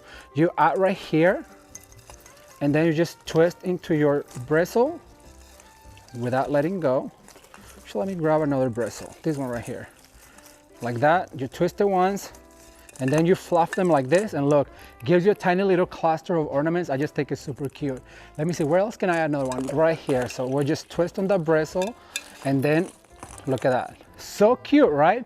But if there is a cute ornament for the Grinch Christmas tree, has to be this one. How fun. It's like the Grinch skin, and I just think it's super cute. This particular one, I want to let it hang. So basically just grab a tip right here, and then you twist it, but only once, actually twice, and then let it dangle like that on the branch. Now I do want to mention one more time, you guys, I do have to leave these tags. Don't read me for it, because we are working at Chinoiserie Design Center, and the one thing they asked us is to be sure to leave the tags on the Christmas ornaments, because at the end of the day they have to sell them, right? And they have to know their inventory. So I just respect their wish, just so you know that we are leaving the ornaments, because at the end of the day this is for retail. When you see me decorate the house, there will be no tags, I promise. All right, so now I'm gonna add another one. Remember, what happens on the right happens on the left. So we're gonna go over here. We're gonna go once, twice, and just let it dangle there on the Christmas tree. Aren't these super cute? How absolutely fun these are. Okay, what Grinch Christmas tree or theme would be complete without a whimsical pic? You guys, check this out. Isn't this just fun? How it just cracks me up how cool this is. Look, you pull all of those stems, look how big it got, look how tiny it comes, and look how big it got, and how so much fun. So for this, I have to be very careful how I use it. I want it to be whimsical, but at the same time I don't want it to like overpower all of these beautiful ornaments. So what I'm going to do is just add a few of this particular one, and once again you just pull on them, every single one of them, some short, some long, so that way they have more texture and character. And look at that, how much fun. So I'm gonna add one right here on the top. I feel like it needs to be one here in the middle facing to the north. I'm gonna grab another one, and remember to always step ladder down, so that way it creates a lot of texture, and it really depends on how long you want them, how much you have to pull on them. This also will be really fun for wreath making. So I'm gonna move over to this side right here, because that one faces to the north. I'm gonna make this one face to the south. Am I actually saying that? Is that the north or is that the south? North. Okay, east and west. Apparently I'm saying it all wrong. But so that's 4, that's 3. This is gonna be the 4th one. So once again, just pull gently. It's so easy to make them activate like that. And so now this one is going to come over this way. So we're going to put it right here. Look how fun. So now we have another version of it. It's not as fun, I don't think, but it has all of the same colors. So I'm going to put them here so it's easier for me to grab. And so now we're going to do the opposite. So this one came down this way. So now I'm going to add this one going this way. And this is all about whimsy, right? Because the Grinch theme, it's super whimsical and it just has to be fun. But at the same time, we want it to be elegant and, as I like to say, gorgeous. All right. Okay, so I have to admit, this is my favorite part of this tree, you guys. Look what we found here at Chinoiserie Design Center. The Grinch's hands, which is made out of the same material than our ornaments, and then also our little touche from the Grinch. So I'm gonna have Jameson come in and help me install this, because I'm gonna need him to help me hold it. So I think what we're going to do is, I want the Grinch to be sticking out of the tree like right here. Okay. So I'm gonna have you hold it, if you don't mind, right here, because I'm gonna have to disappear to attach it from the back. Yep. So just hold it right there. I'm gonna stick my hand. Sorry guys if I disappear and you have to see Jameson's back, the back of his head, but you know, this is something that you're going to need help, because we need to attach it. Is that Is that good right there? You're good. I'm gonna attach it to the back of the tree and just twist that wire. Let me see. That is perfect. Yay. And then if you grab the step ladder, I'm going to get the hands because he's like going that way. So actually, no, I don't need it. I think I'm just gonna, no, thank you. I think what I'm going to do is I'm going to bend him a little bit and then I'm going to attach right here. So it looks like he's like trying to, for dear life. And then because they come on a wire, you can bend them like this to kind of position them like that. And I'm going to make sure, you have to make sure that they are on the same spot so they look like, look how fun, you guys. Okay, so I need to make sure that this is secure. So I'm going to grab one of these bristles and I'm going to twist it around like this. Oh, you know what it'd be fun, Jameson? Yeah, it's like he fell into the tree, but you know what? I think it'd be super cute and fun, as if we hang a red ornament from it, and we're going to take one out. So I'm gonna take this one out. I'm gonna take that one out. I'm gonna take this tag. Don't tell Shinoda the Science Center I did this, but I do need to take the tag off of just one. I think it'll be fine. And I'm gonna open this hand. You can open the hand because they're made out of wire, and then the Grinch always has a red ornament hanging from his hand. Oh, well, let's try again. Because it's made out of this fasten material, you have to make sure that you really pull. Can you hold the ornament? I got it, I got it. Like that. Look how fun.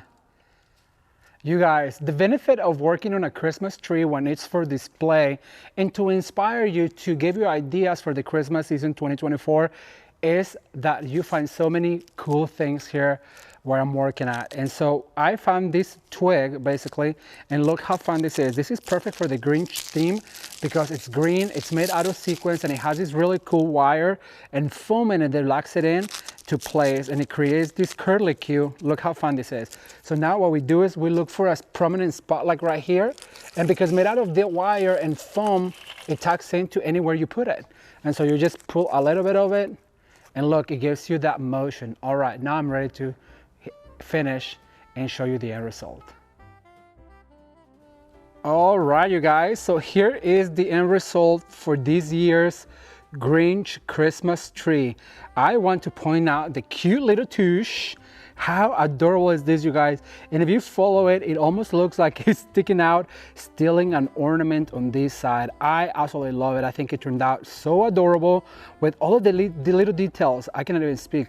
Look at the cute little lollipops, the bows, the super adorable ornaments, including this guy right here, the accent ribbon, and then also all of these pigs with the ornaments just dangling. I think it turned out so adorable, but cannot wait to read your comments. So be sure to leave a comment down below and let me know what was your favorite part about this year's Grinch inspired Christmas tree.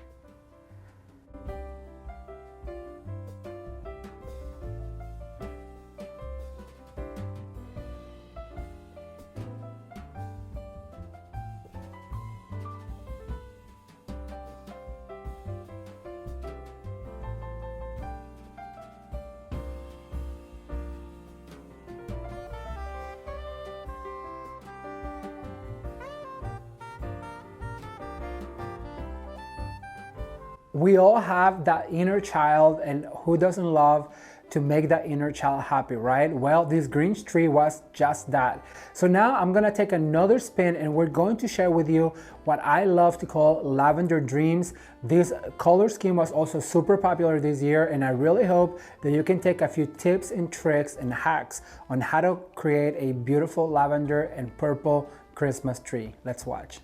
All right, you guys, so we're gonna get started with this beautiful Christmas tree in a lavender dream.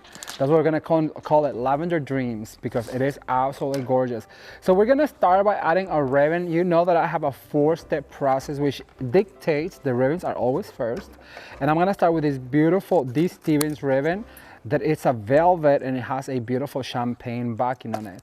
Then we're going to add this other gorgeous ribbon that has a stripe with a glitter stripe in the middle. So we're going to go ahead and start by dovetailing all of my ribbons because we're going to do something different this time. Oh, my scissors are going not so good.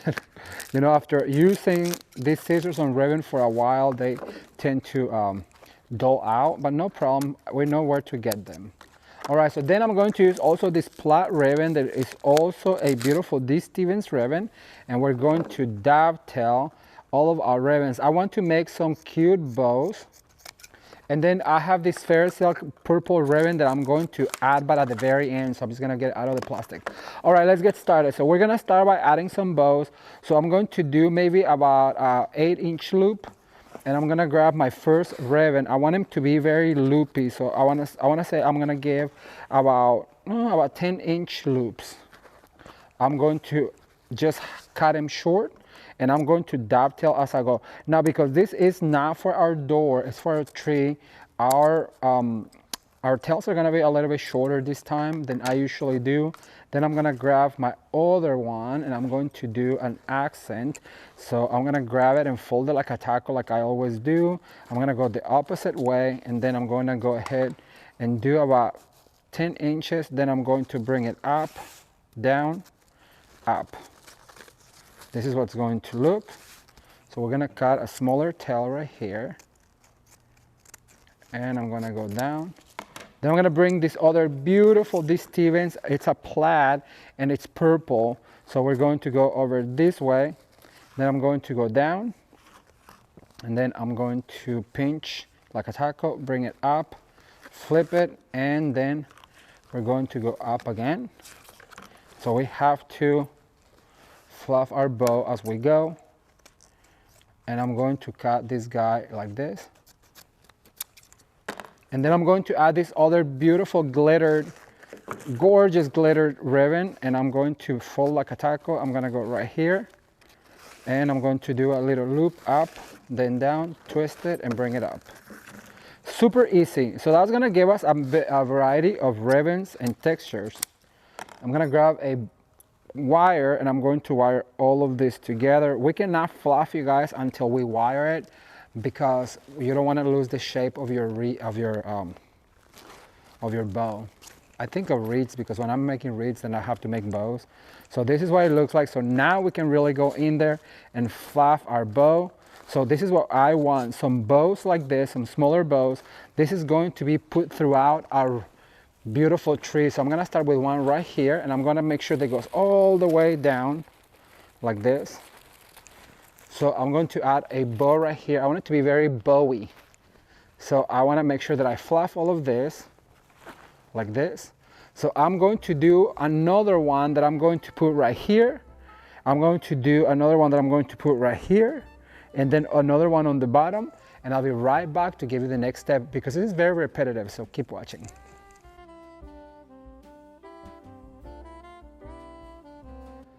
All right, so we are back. We're almost done with this ribboning step, you guys. So I just did another simple bow like this. This is going to be my bow on the top.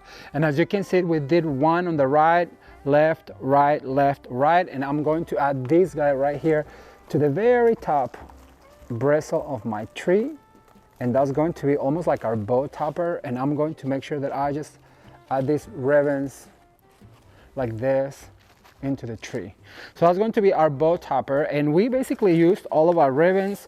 I have a little bit of the purple left, but no problem. And remember, we're going to add this really beautiful purple one at the end. Is going to be our accent ribbon, because if you follow the channel, you know I have that 4-step process, which is ribbons first, and in this case we did something a little different. And so our next step in the 4-step process is ornaments. So we're going to add our ornaments, and I'm going to start with these beautiful purple ones. Look how absolutely gorgeous this is. So I'm going to start, let me see, I'm going to go away from it. So I'm going to start right here, right next to my bow. I'm going to lift up some of these branches, and I'm just going to swirl that wire in so that it goes into the tree. I'm going to do a zigzag motion. So I'm going to go over to this side. This is more of our filler ornament. So I only have 5. So remember that you have to know how many you're working with, so that way you can put them all throughout your Christmas tree. You don't want to have just some of these on the top and none on the bottom. And so the way we do that is by going on an S motion. So I'm going to add the last 2 of these right here. So let me see, I'm going to put one right here almost to the center. And for the next one, I'm going to go to the other side. So I'm going to go over to this side. all the way to the bottom. And making sure that goes all the way in and circling like that. All right, so now I'm going to move on to my next ornament, which is going to be more of a champagne color. And I just love these faceted ones. They catch the light. And remember, this is Lavender Dreams. So I'm gonna get away from it for a little bit. I'm gonna start right here on this side. And remember to kind of put them on the same spot as the other ones, because that's what's going to create your clusters. We have to start clustering our ornaments in order to have a more filled in look. And the way we do that, you can cluster them together. I used to cluster them all together at the same time, but now I like to do it as I go. It does not really take that much longer. Look, I'm gonna add this one right here and see how these two just added more of a cluster, and it's gonna start to fill in our Christmas tree. What do you guys think? This Christmas season, it's been so much fun, you guys. It is, believe it or not, our 8th year doing Christmas here on YouTube. And I am just going to say real quick that I'm so thankful for all of you that have been with me since the beginning. I know there's so many of you who have followed the channel now for a long time. Now, if you have some of this with the thread hanging on it, what you could do is grab that thread and then you're going to spin it around until it looks like it's hanging from it. And that is to bring it forward to the front of your tree. So I'm gonna grab this one right here and I'm just gonna go ahead and twist. See, and then these two right here start to create a cluster. Just get those tags off, and I'm gonna go over to this side and maybe put one right here. I have so many other beautiful ornaments. These are the ones that are just like the filler, so they have to kind of be distributed evenly. So I have to get away from it to see where it is that I need one. So I'm gonna put one right here.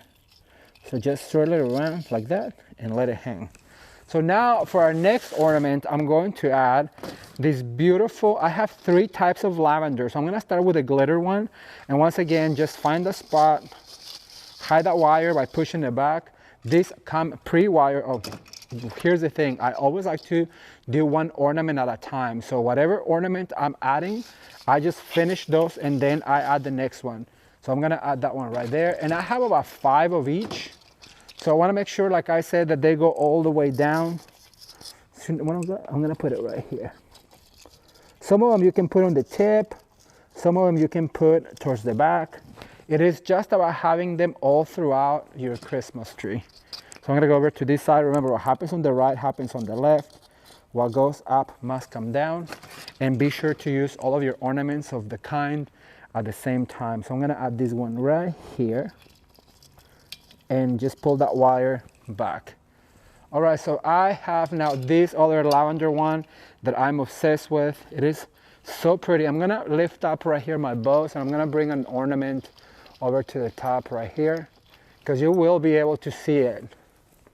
All right, so I'm gonna grab another one, and I'm gonna add it right here. And if you move your ravens, just make sure to fluff them back up. We do want that 3-dimensional feel to it. And I'm going to add yet another one over on this side to create those clusters. Remember, it's all about clustering your ornaments. All right, you guys, so I'm gonna finish adding this purple and lavender, and I'll be right back to give you our next step. Keep watching. All right, you guys, so we are done adding our ornaments and our ravens, and our third step, it's stems, picks, and florals. So I'm gonna start with this absolutely gorgeous magnolia. Look how beautiful this is. It has an edge that is glitter and sequin with champagne, lavender, and purple. So it is absolutely beautiful. Let's see if I can cut a little bit of it. I don't want the stems to stick out from the top or from the back. So I'm gonna add this right here. I'm gonna lift up this ribbon. I'm going to add this magnolia right here. And remember that we work in an S motion, so that way we can create that movement in our Christmas tree. So now I'm gonna go over to this side, and I'm gonna add one right here, right next to my bow. And the next one that I add is going to be over to this side, always giving them a fluff, opening all of those petals. And I'm going to add this guy right here. Remember, our magnolias and poinsettias are also like an ornament. We have to be strategic where we place them, so that way, well, they look beautiful in the tree, and they take some of the space and fill some of those voids that we are looking to fill. So now I'm going to go over to this side. Remember, we move from right to left, and left to right in order to have all of that movement on your Christmas tree. I'm just cutting a little bit of these stems. Thumbs up if you guys enjoy this magnolia. Isn't that absolutely stunning? It is gorgeous, and I just love using it. So I'm gonna put one right here. See how I'm putting it almost towards the tip of the Christmas tree? Okay, so I'm gonna add one more, cut a little bit of it, and let's see, where do I want this one to be? I think I want this one to be almost to the bottom over here and fill in some of that void that we have. Okay, so that is our floral. So we're gonna move on to some stems that I have. And for this particular tree, I chose this champagne, almost like a platinum, and it comes like this. So I'm going to cut it a little shorter. I'm gonna make 2 out of 1. Why? Well, number 1, I want to keep the shape of my tree. And number 2, this is going to give you more bang for your buck, right? Cutting them like this. So I'm gonna start with the smallest one. I'm going to add one right here to the tip of my tree. And then this longer one, I'm gonna put right here by my magnolia. So you want to put one in every magnolia. And yes, I am going to cut all of them. I usually put them long like this, but you know what? This year I decided that I wanted to keep more of the shape of my tree. So I'm going to be a little bit shorter and a little bit more tucked in. So I'm gonna add yet another one right here with this magnolia. Look at that. Then I'm going to move on to this side, and I'm gonna give this magnolia another one so it cascades down and it looks absolutely beautiful. Now I am going to leave a few of these long for the bottom because they have to stick all the way out. So what I'm going to do is I'm gonna go ahead and add those now, so that way I don't forget about them, because they do have to be longer. The closer you get to the bottom of your tree, the more longer the stems have to be. So I'm gonna go over to this side, and I'm gonna go ahead and add another one right here. And you have to do it going up, so that way they really stick out. So now I'm gonna cut, hang on. Let me see if I need to do another long one. Yes, another long one on this side, even though it's gonna be on my way, but it's okay, no problem. Like that. Okay, so this one I am going to cut. These are also perfect for wreath making, you guys.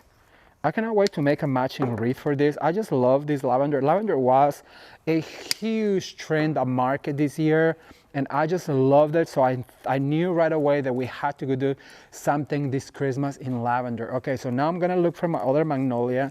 I'm gonna add another pick right there. Look how pretty this is.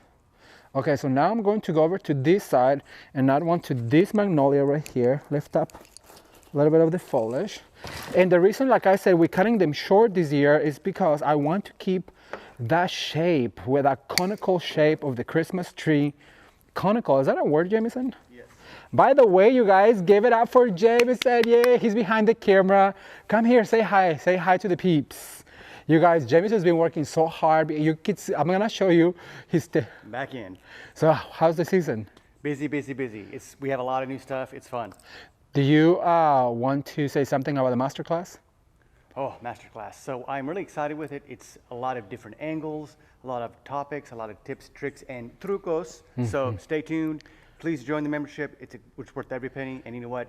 We love it, and you're gonna enjoy it as well. Where can they find it? Grow the community. Facebook, Ramon at Home Masterclass. Perfect. Thank you. Absolutely. Get up for Jameson. Yay. All right, let's continue with this beautiful tree.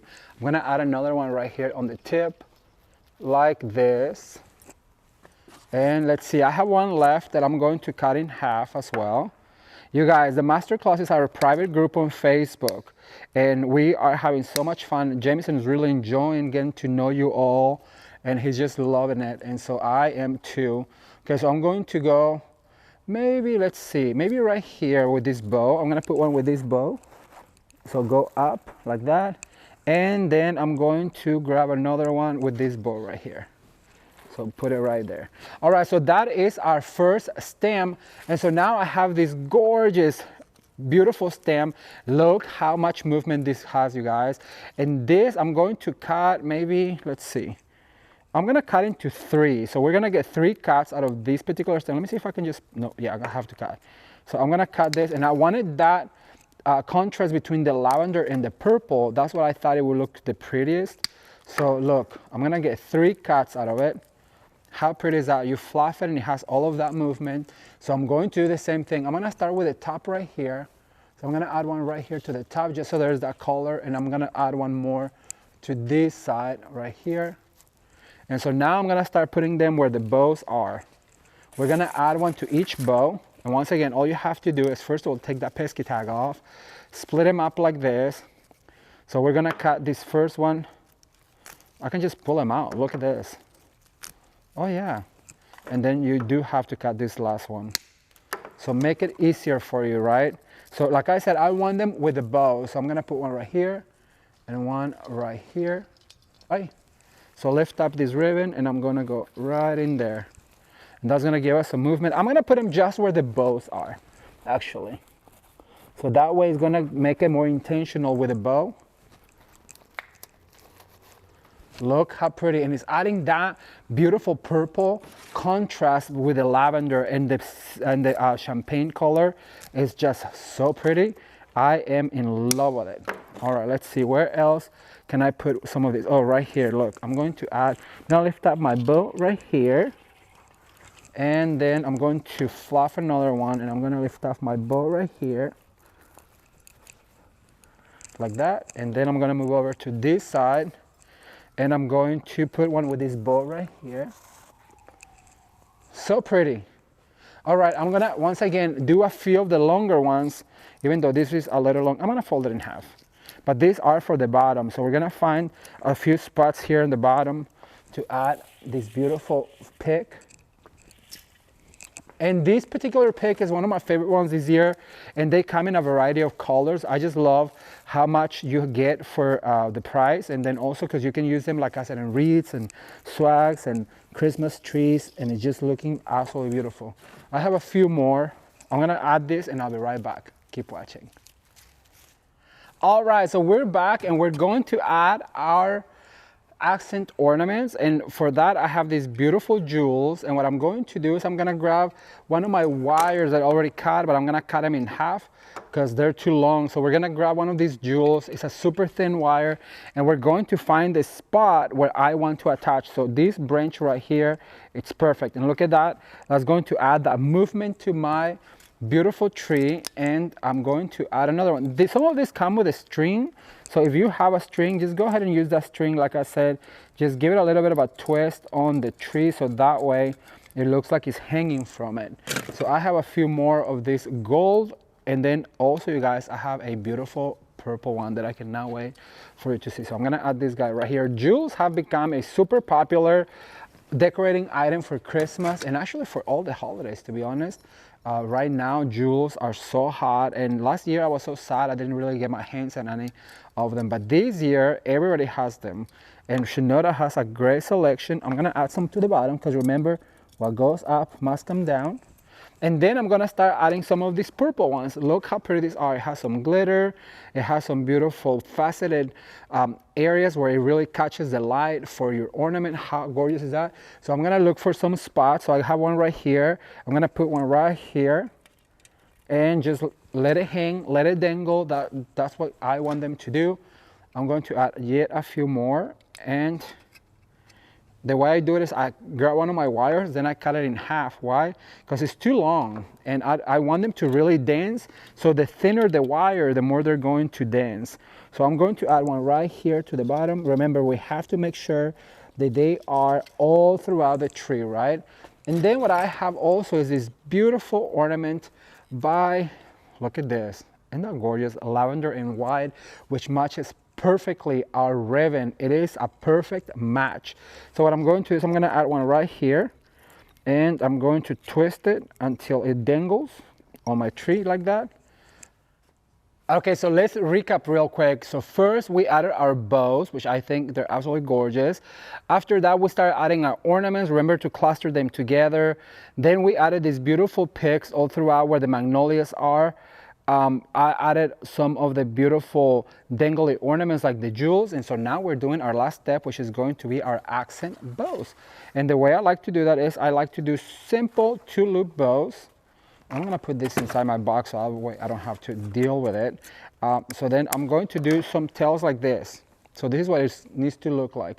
Then we're gonna grab a wire, we're gonna wire this together, and I'm going to look for some spots where I can have some of these bows kind of come out push them in really, but you want the tails to come out. Like this one, I feel like is too forward, so I need to push it in a little bit.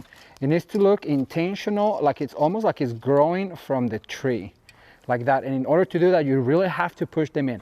Let me do one more. So I cut out a slant, I gave myself a longer tail, and these bows need to be really loopy because they need to really pop off from the tree. This is a 1-inch ribbon from Fairy Silk, and I just absolutely love this taffeta ribbon. It looks so luxurious, especially in purple. To me, purple is like very regal, so I'm gonna add this guy right in here. Like I said, push it in, so that way it looks intentional, and then just let those tails really pop off. I'm gonna do one more, so grab a pretty long loop, and then we're gonna go down, up, pinch, like this, and then again, and cut at a slant. Grab a wire all together, and I'm going to go to the bottom over here, and here is the end result of this beautiful lavender dreams, you guys. I want to share a few details on this tree, one of them being the bows. They turned out so gorgeous, and look at the magnolias. Oh my gosh, they are stunning. We went ahead and added these snowflakes right here. They are bejeweled, and of course the little jewel ornaments that just add so much whimsy to this tree. As you guys can see, it's super elegant. It's fresh in the color palette, and those purple ribbon tails, that's, oh my gosh, look at this sideways, how they just add so much movement to your tree. I really hope you enjoyed this one, and stay tuned for more.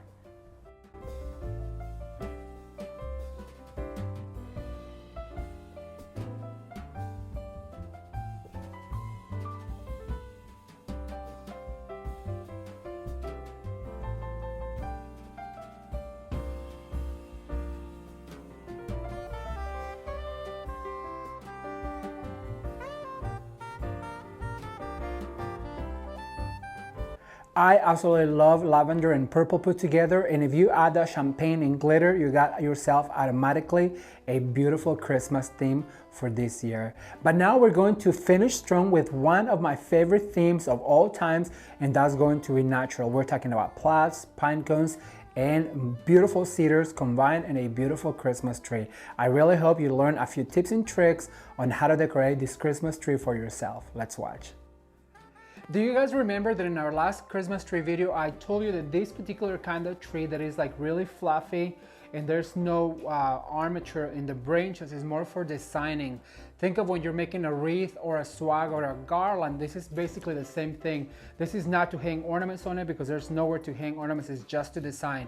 So today's design is going to be very traditional, woodsy, foresty, and to change the look of this particular Christmas tree, I'm gonna use a few of these beautiful long needle pine garlands, and I bought this at a little store in Kansas. And this, I would not design something woodsy and foresty without any of this. So what I'm going to do is I'm gonna start up here on the top, and I'm going to attach this by adding a few of these bristles and just twisting them. And you guys will see how this will change the look of this tree so much. So basically what I need to do is I need to go ahead and swag it like this, and then I'm gonna come down, but I wanna make sure that I attach it to the tree really well because I really wanted to come down like this. And I'm gonna go here.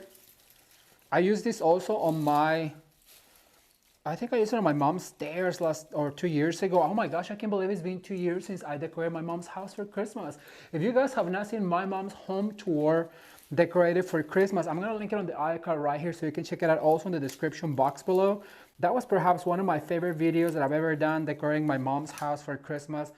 It was so much fun and so meaningful. All right, so once you have it like that, I have another piece right here. And for this one, I'm gonna go over here on the bottom. And I'm just gonna, actually I'm gonna continue right here. And just make sure, like I said, grab a few bristles. Sorry if I'm giving you my back a lot, but sometimes you just have to do it. Like this. And then over here in the back. Once you attach your long needle pine garland, what you need to do is you need to go in there and fluff every single branch like this. Make sure that you give them some life, like so. And I'm gonna go ahead and attach right here. And I want this to go up all the way, so I'm just gonna go ahead and attach right here. How pretty is this, you guys? And I'm going to attach like this.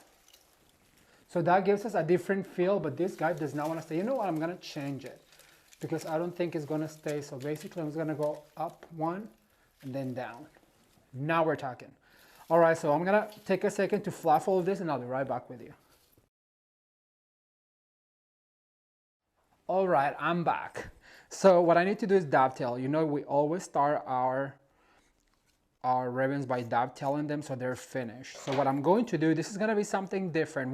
We've done loops going like this. Well, we're going to do something different. So what I'm going to do is I'm gonna do maybe a single loop. I'm gonna do a single loop because I don't want this ribbon to be so overpowering on the tree. I want it to be simple because it's more of a woodsy theme, so I don't want it to be too glammy. So what I'm going to do is I'm gonna start up here and I'm gonna add this, but not on the very top. I'm gonna grab a branch. I'm just gonna push all the way in and I'm gonna attach right there. So basically just one loop. All right, everyone, so the next thing I'm gonna add after I added the ribbon, the magnolia, and the long needle pine needles, I want to add some of these really ginormous pine cones that I found at Hobby Lobby, and not want them to really come out like this on the tree, so they really show. So what I'm going to do is I have a pipe cleaner on them because they're long, and so I'm going to go in here and I just want to let them rest on my tree, but I want to make sure that I attach it to a bristle right here on the back. So I want them to really show because they're very natural. Let's see, where else do I need one? I need one right about here. Maybe right about here.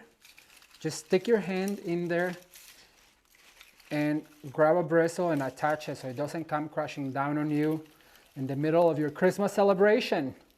We don't want that. That's a no-no. It's happened to me before. Like that. And then I'm going to add yet another one up here on the top. Probably right here. I'm gonna remove this magnolia and I'll put it back in just so it covers some of the mechanics, but I want it right here. So what I need to do is move and finesse all of this. And remember, we always go back and fluff at the end.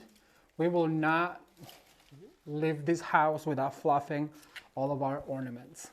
Now I'm gonna add this magnolia back in here, like that. And as you can see, it just covers some of that mechanic. And so now what I'm going to do is I'm going to add some of these really natural ornaments that look almost like pine cones, but they're not. And I'm just going to add those all throughout the Christmas tree so they look very natural. I'm going to go over to this side. And so you just want to find the bristle like here and then attach it. And here's a secret. If you want it to look like it's just growing from the branch, just swirl it around and let it rest like that. I also want to add some towards the bottom so I keep elongating the shape of my tree. So I'm going to add one right here. And I'm going to add another one over here, like that. And I'm going to add, let's see, where do I need another one? I feel like we need another one right over here. Just let your eye dictate where is it that the ornament wants to live, like that. All right, so now I'm gonna bring in some ornaments and I'll be right back. Stay tuned, I think you're gonna like it. Okay, what's gonna give this tree a bit of a glam look is going to be a few of these gold ornaments. So you guys know that I like to wire them together, and I'm gonna start on this side over here and I'm gonna add one. I just wanna make sure that I push it in so it's not sticking out from the tree and it's not taken away from the shape. I feel like I need another one probably right here. And what I like about these ornaments is that they are larger than normal. This is your large, medium, and small. Anything smaller than this, I would not put on a tree like this because you would lose the impact of it. So I'm gonna add one right here. And look how I'm pushing all the way in. So they basically just peekabooing into my tree. I'm gonna add another one. Let's see, and I have to kind of get away from it to see where is it that I need the ornament to live. So I'm gonna add one right here. And I just stick my hand in there and look for a bristle and then just attach it once or twice and let it hang out like this. All right, so now I'm gonna add a few red ones, and I'm just gonna add two because we have a lot of red with the ribbon. So I'm going to add, remember when you're adding ornaments, you want to cluster them together so they are living together like this, and they look, well, they show better than if you were to just polka dot ornaments all throughout the tree. So I'm gonna add one right here. And now I'm gonna move on to just a few green ones.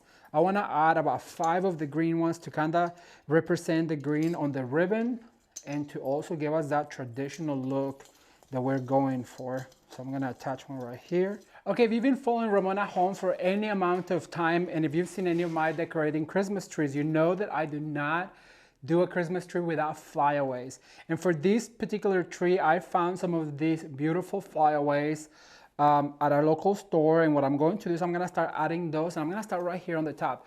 Remember to give them a little bit of a curvature like this. I'm gonna do it this way so you guys can see the glitter. So basically I'm gonna start up here on the top, and what this is going to do is gonna give it that three-dimensional feel to your tree. And I'm gonna add one right here, and it's gonna start to create that beautiful designer look on your Christmas tree that you are looking for. Look at that. It's just gonna add that sparkle, that touch that it needs. And you just let your eye dictate where is it that you want your flyaways to live. So basically you have garland, ornament, ribbon, flyaway. If you can get a hold of all those 4 items, you're always gonna have a gorgeous design Christmas tree. And I am loving the way this looks. I'm gonna add one right here. And don't be afraid to like lift some of the things that you have in it.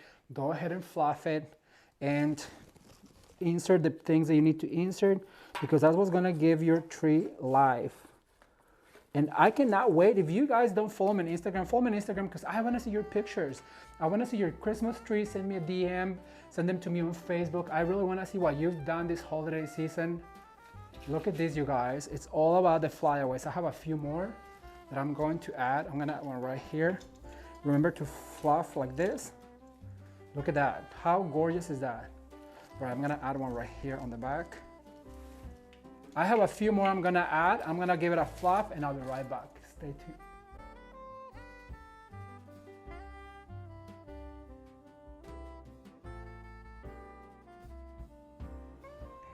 Okay, so I want to show you a close-up of what the tree looks like, all decorated in a traditional woodsy theme.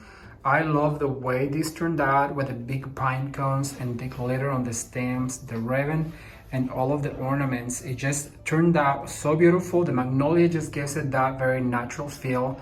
And the ribbons are very traditional to Christmas, which makes me want to go somewhere and have a coffee and sit outside on a woodsy park. I hope you guys like it. I cannot wait to read your comments.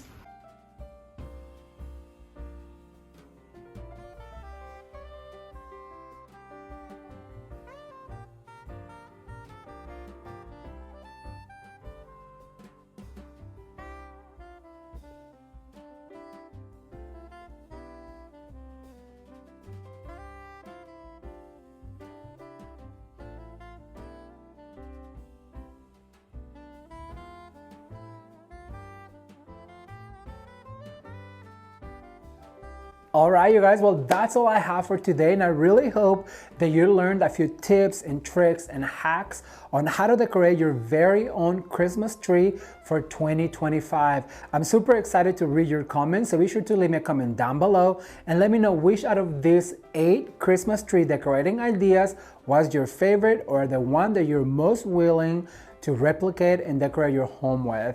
And if you want to watch more videos, I'm going to put a playlist right here so that you can continue to be inspired with even more Christmas decorating ideas, DIYs, and projects for your holiday season. Remember, we're just getting started, so don't forget to like this video, share with your friends on Facebook, on Instagram, and on WhatsApp, because it is free and it really helps this channel. If you're new to the channel, consider subscribing, and as always, you can watch more videos right now. Until next time, bye.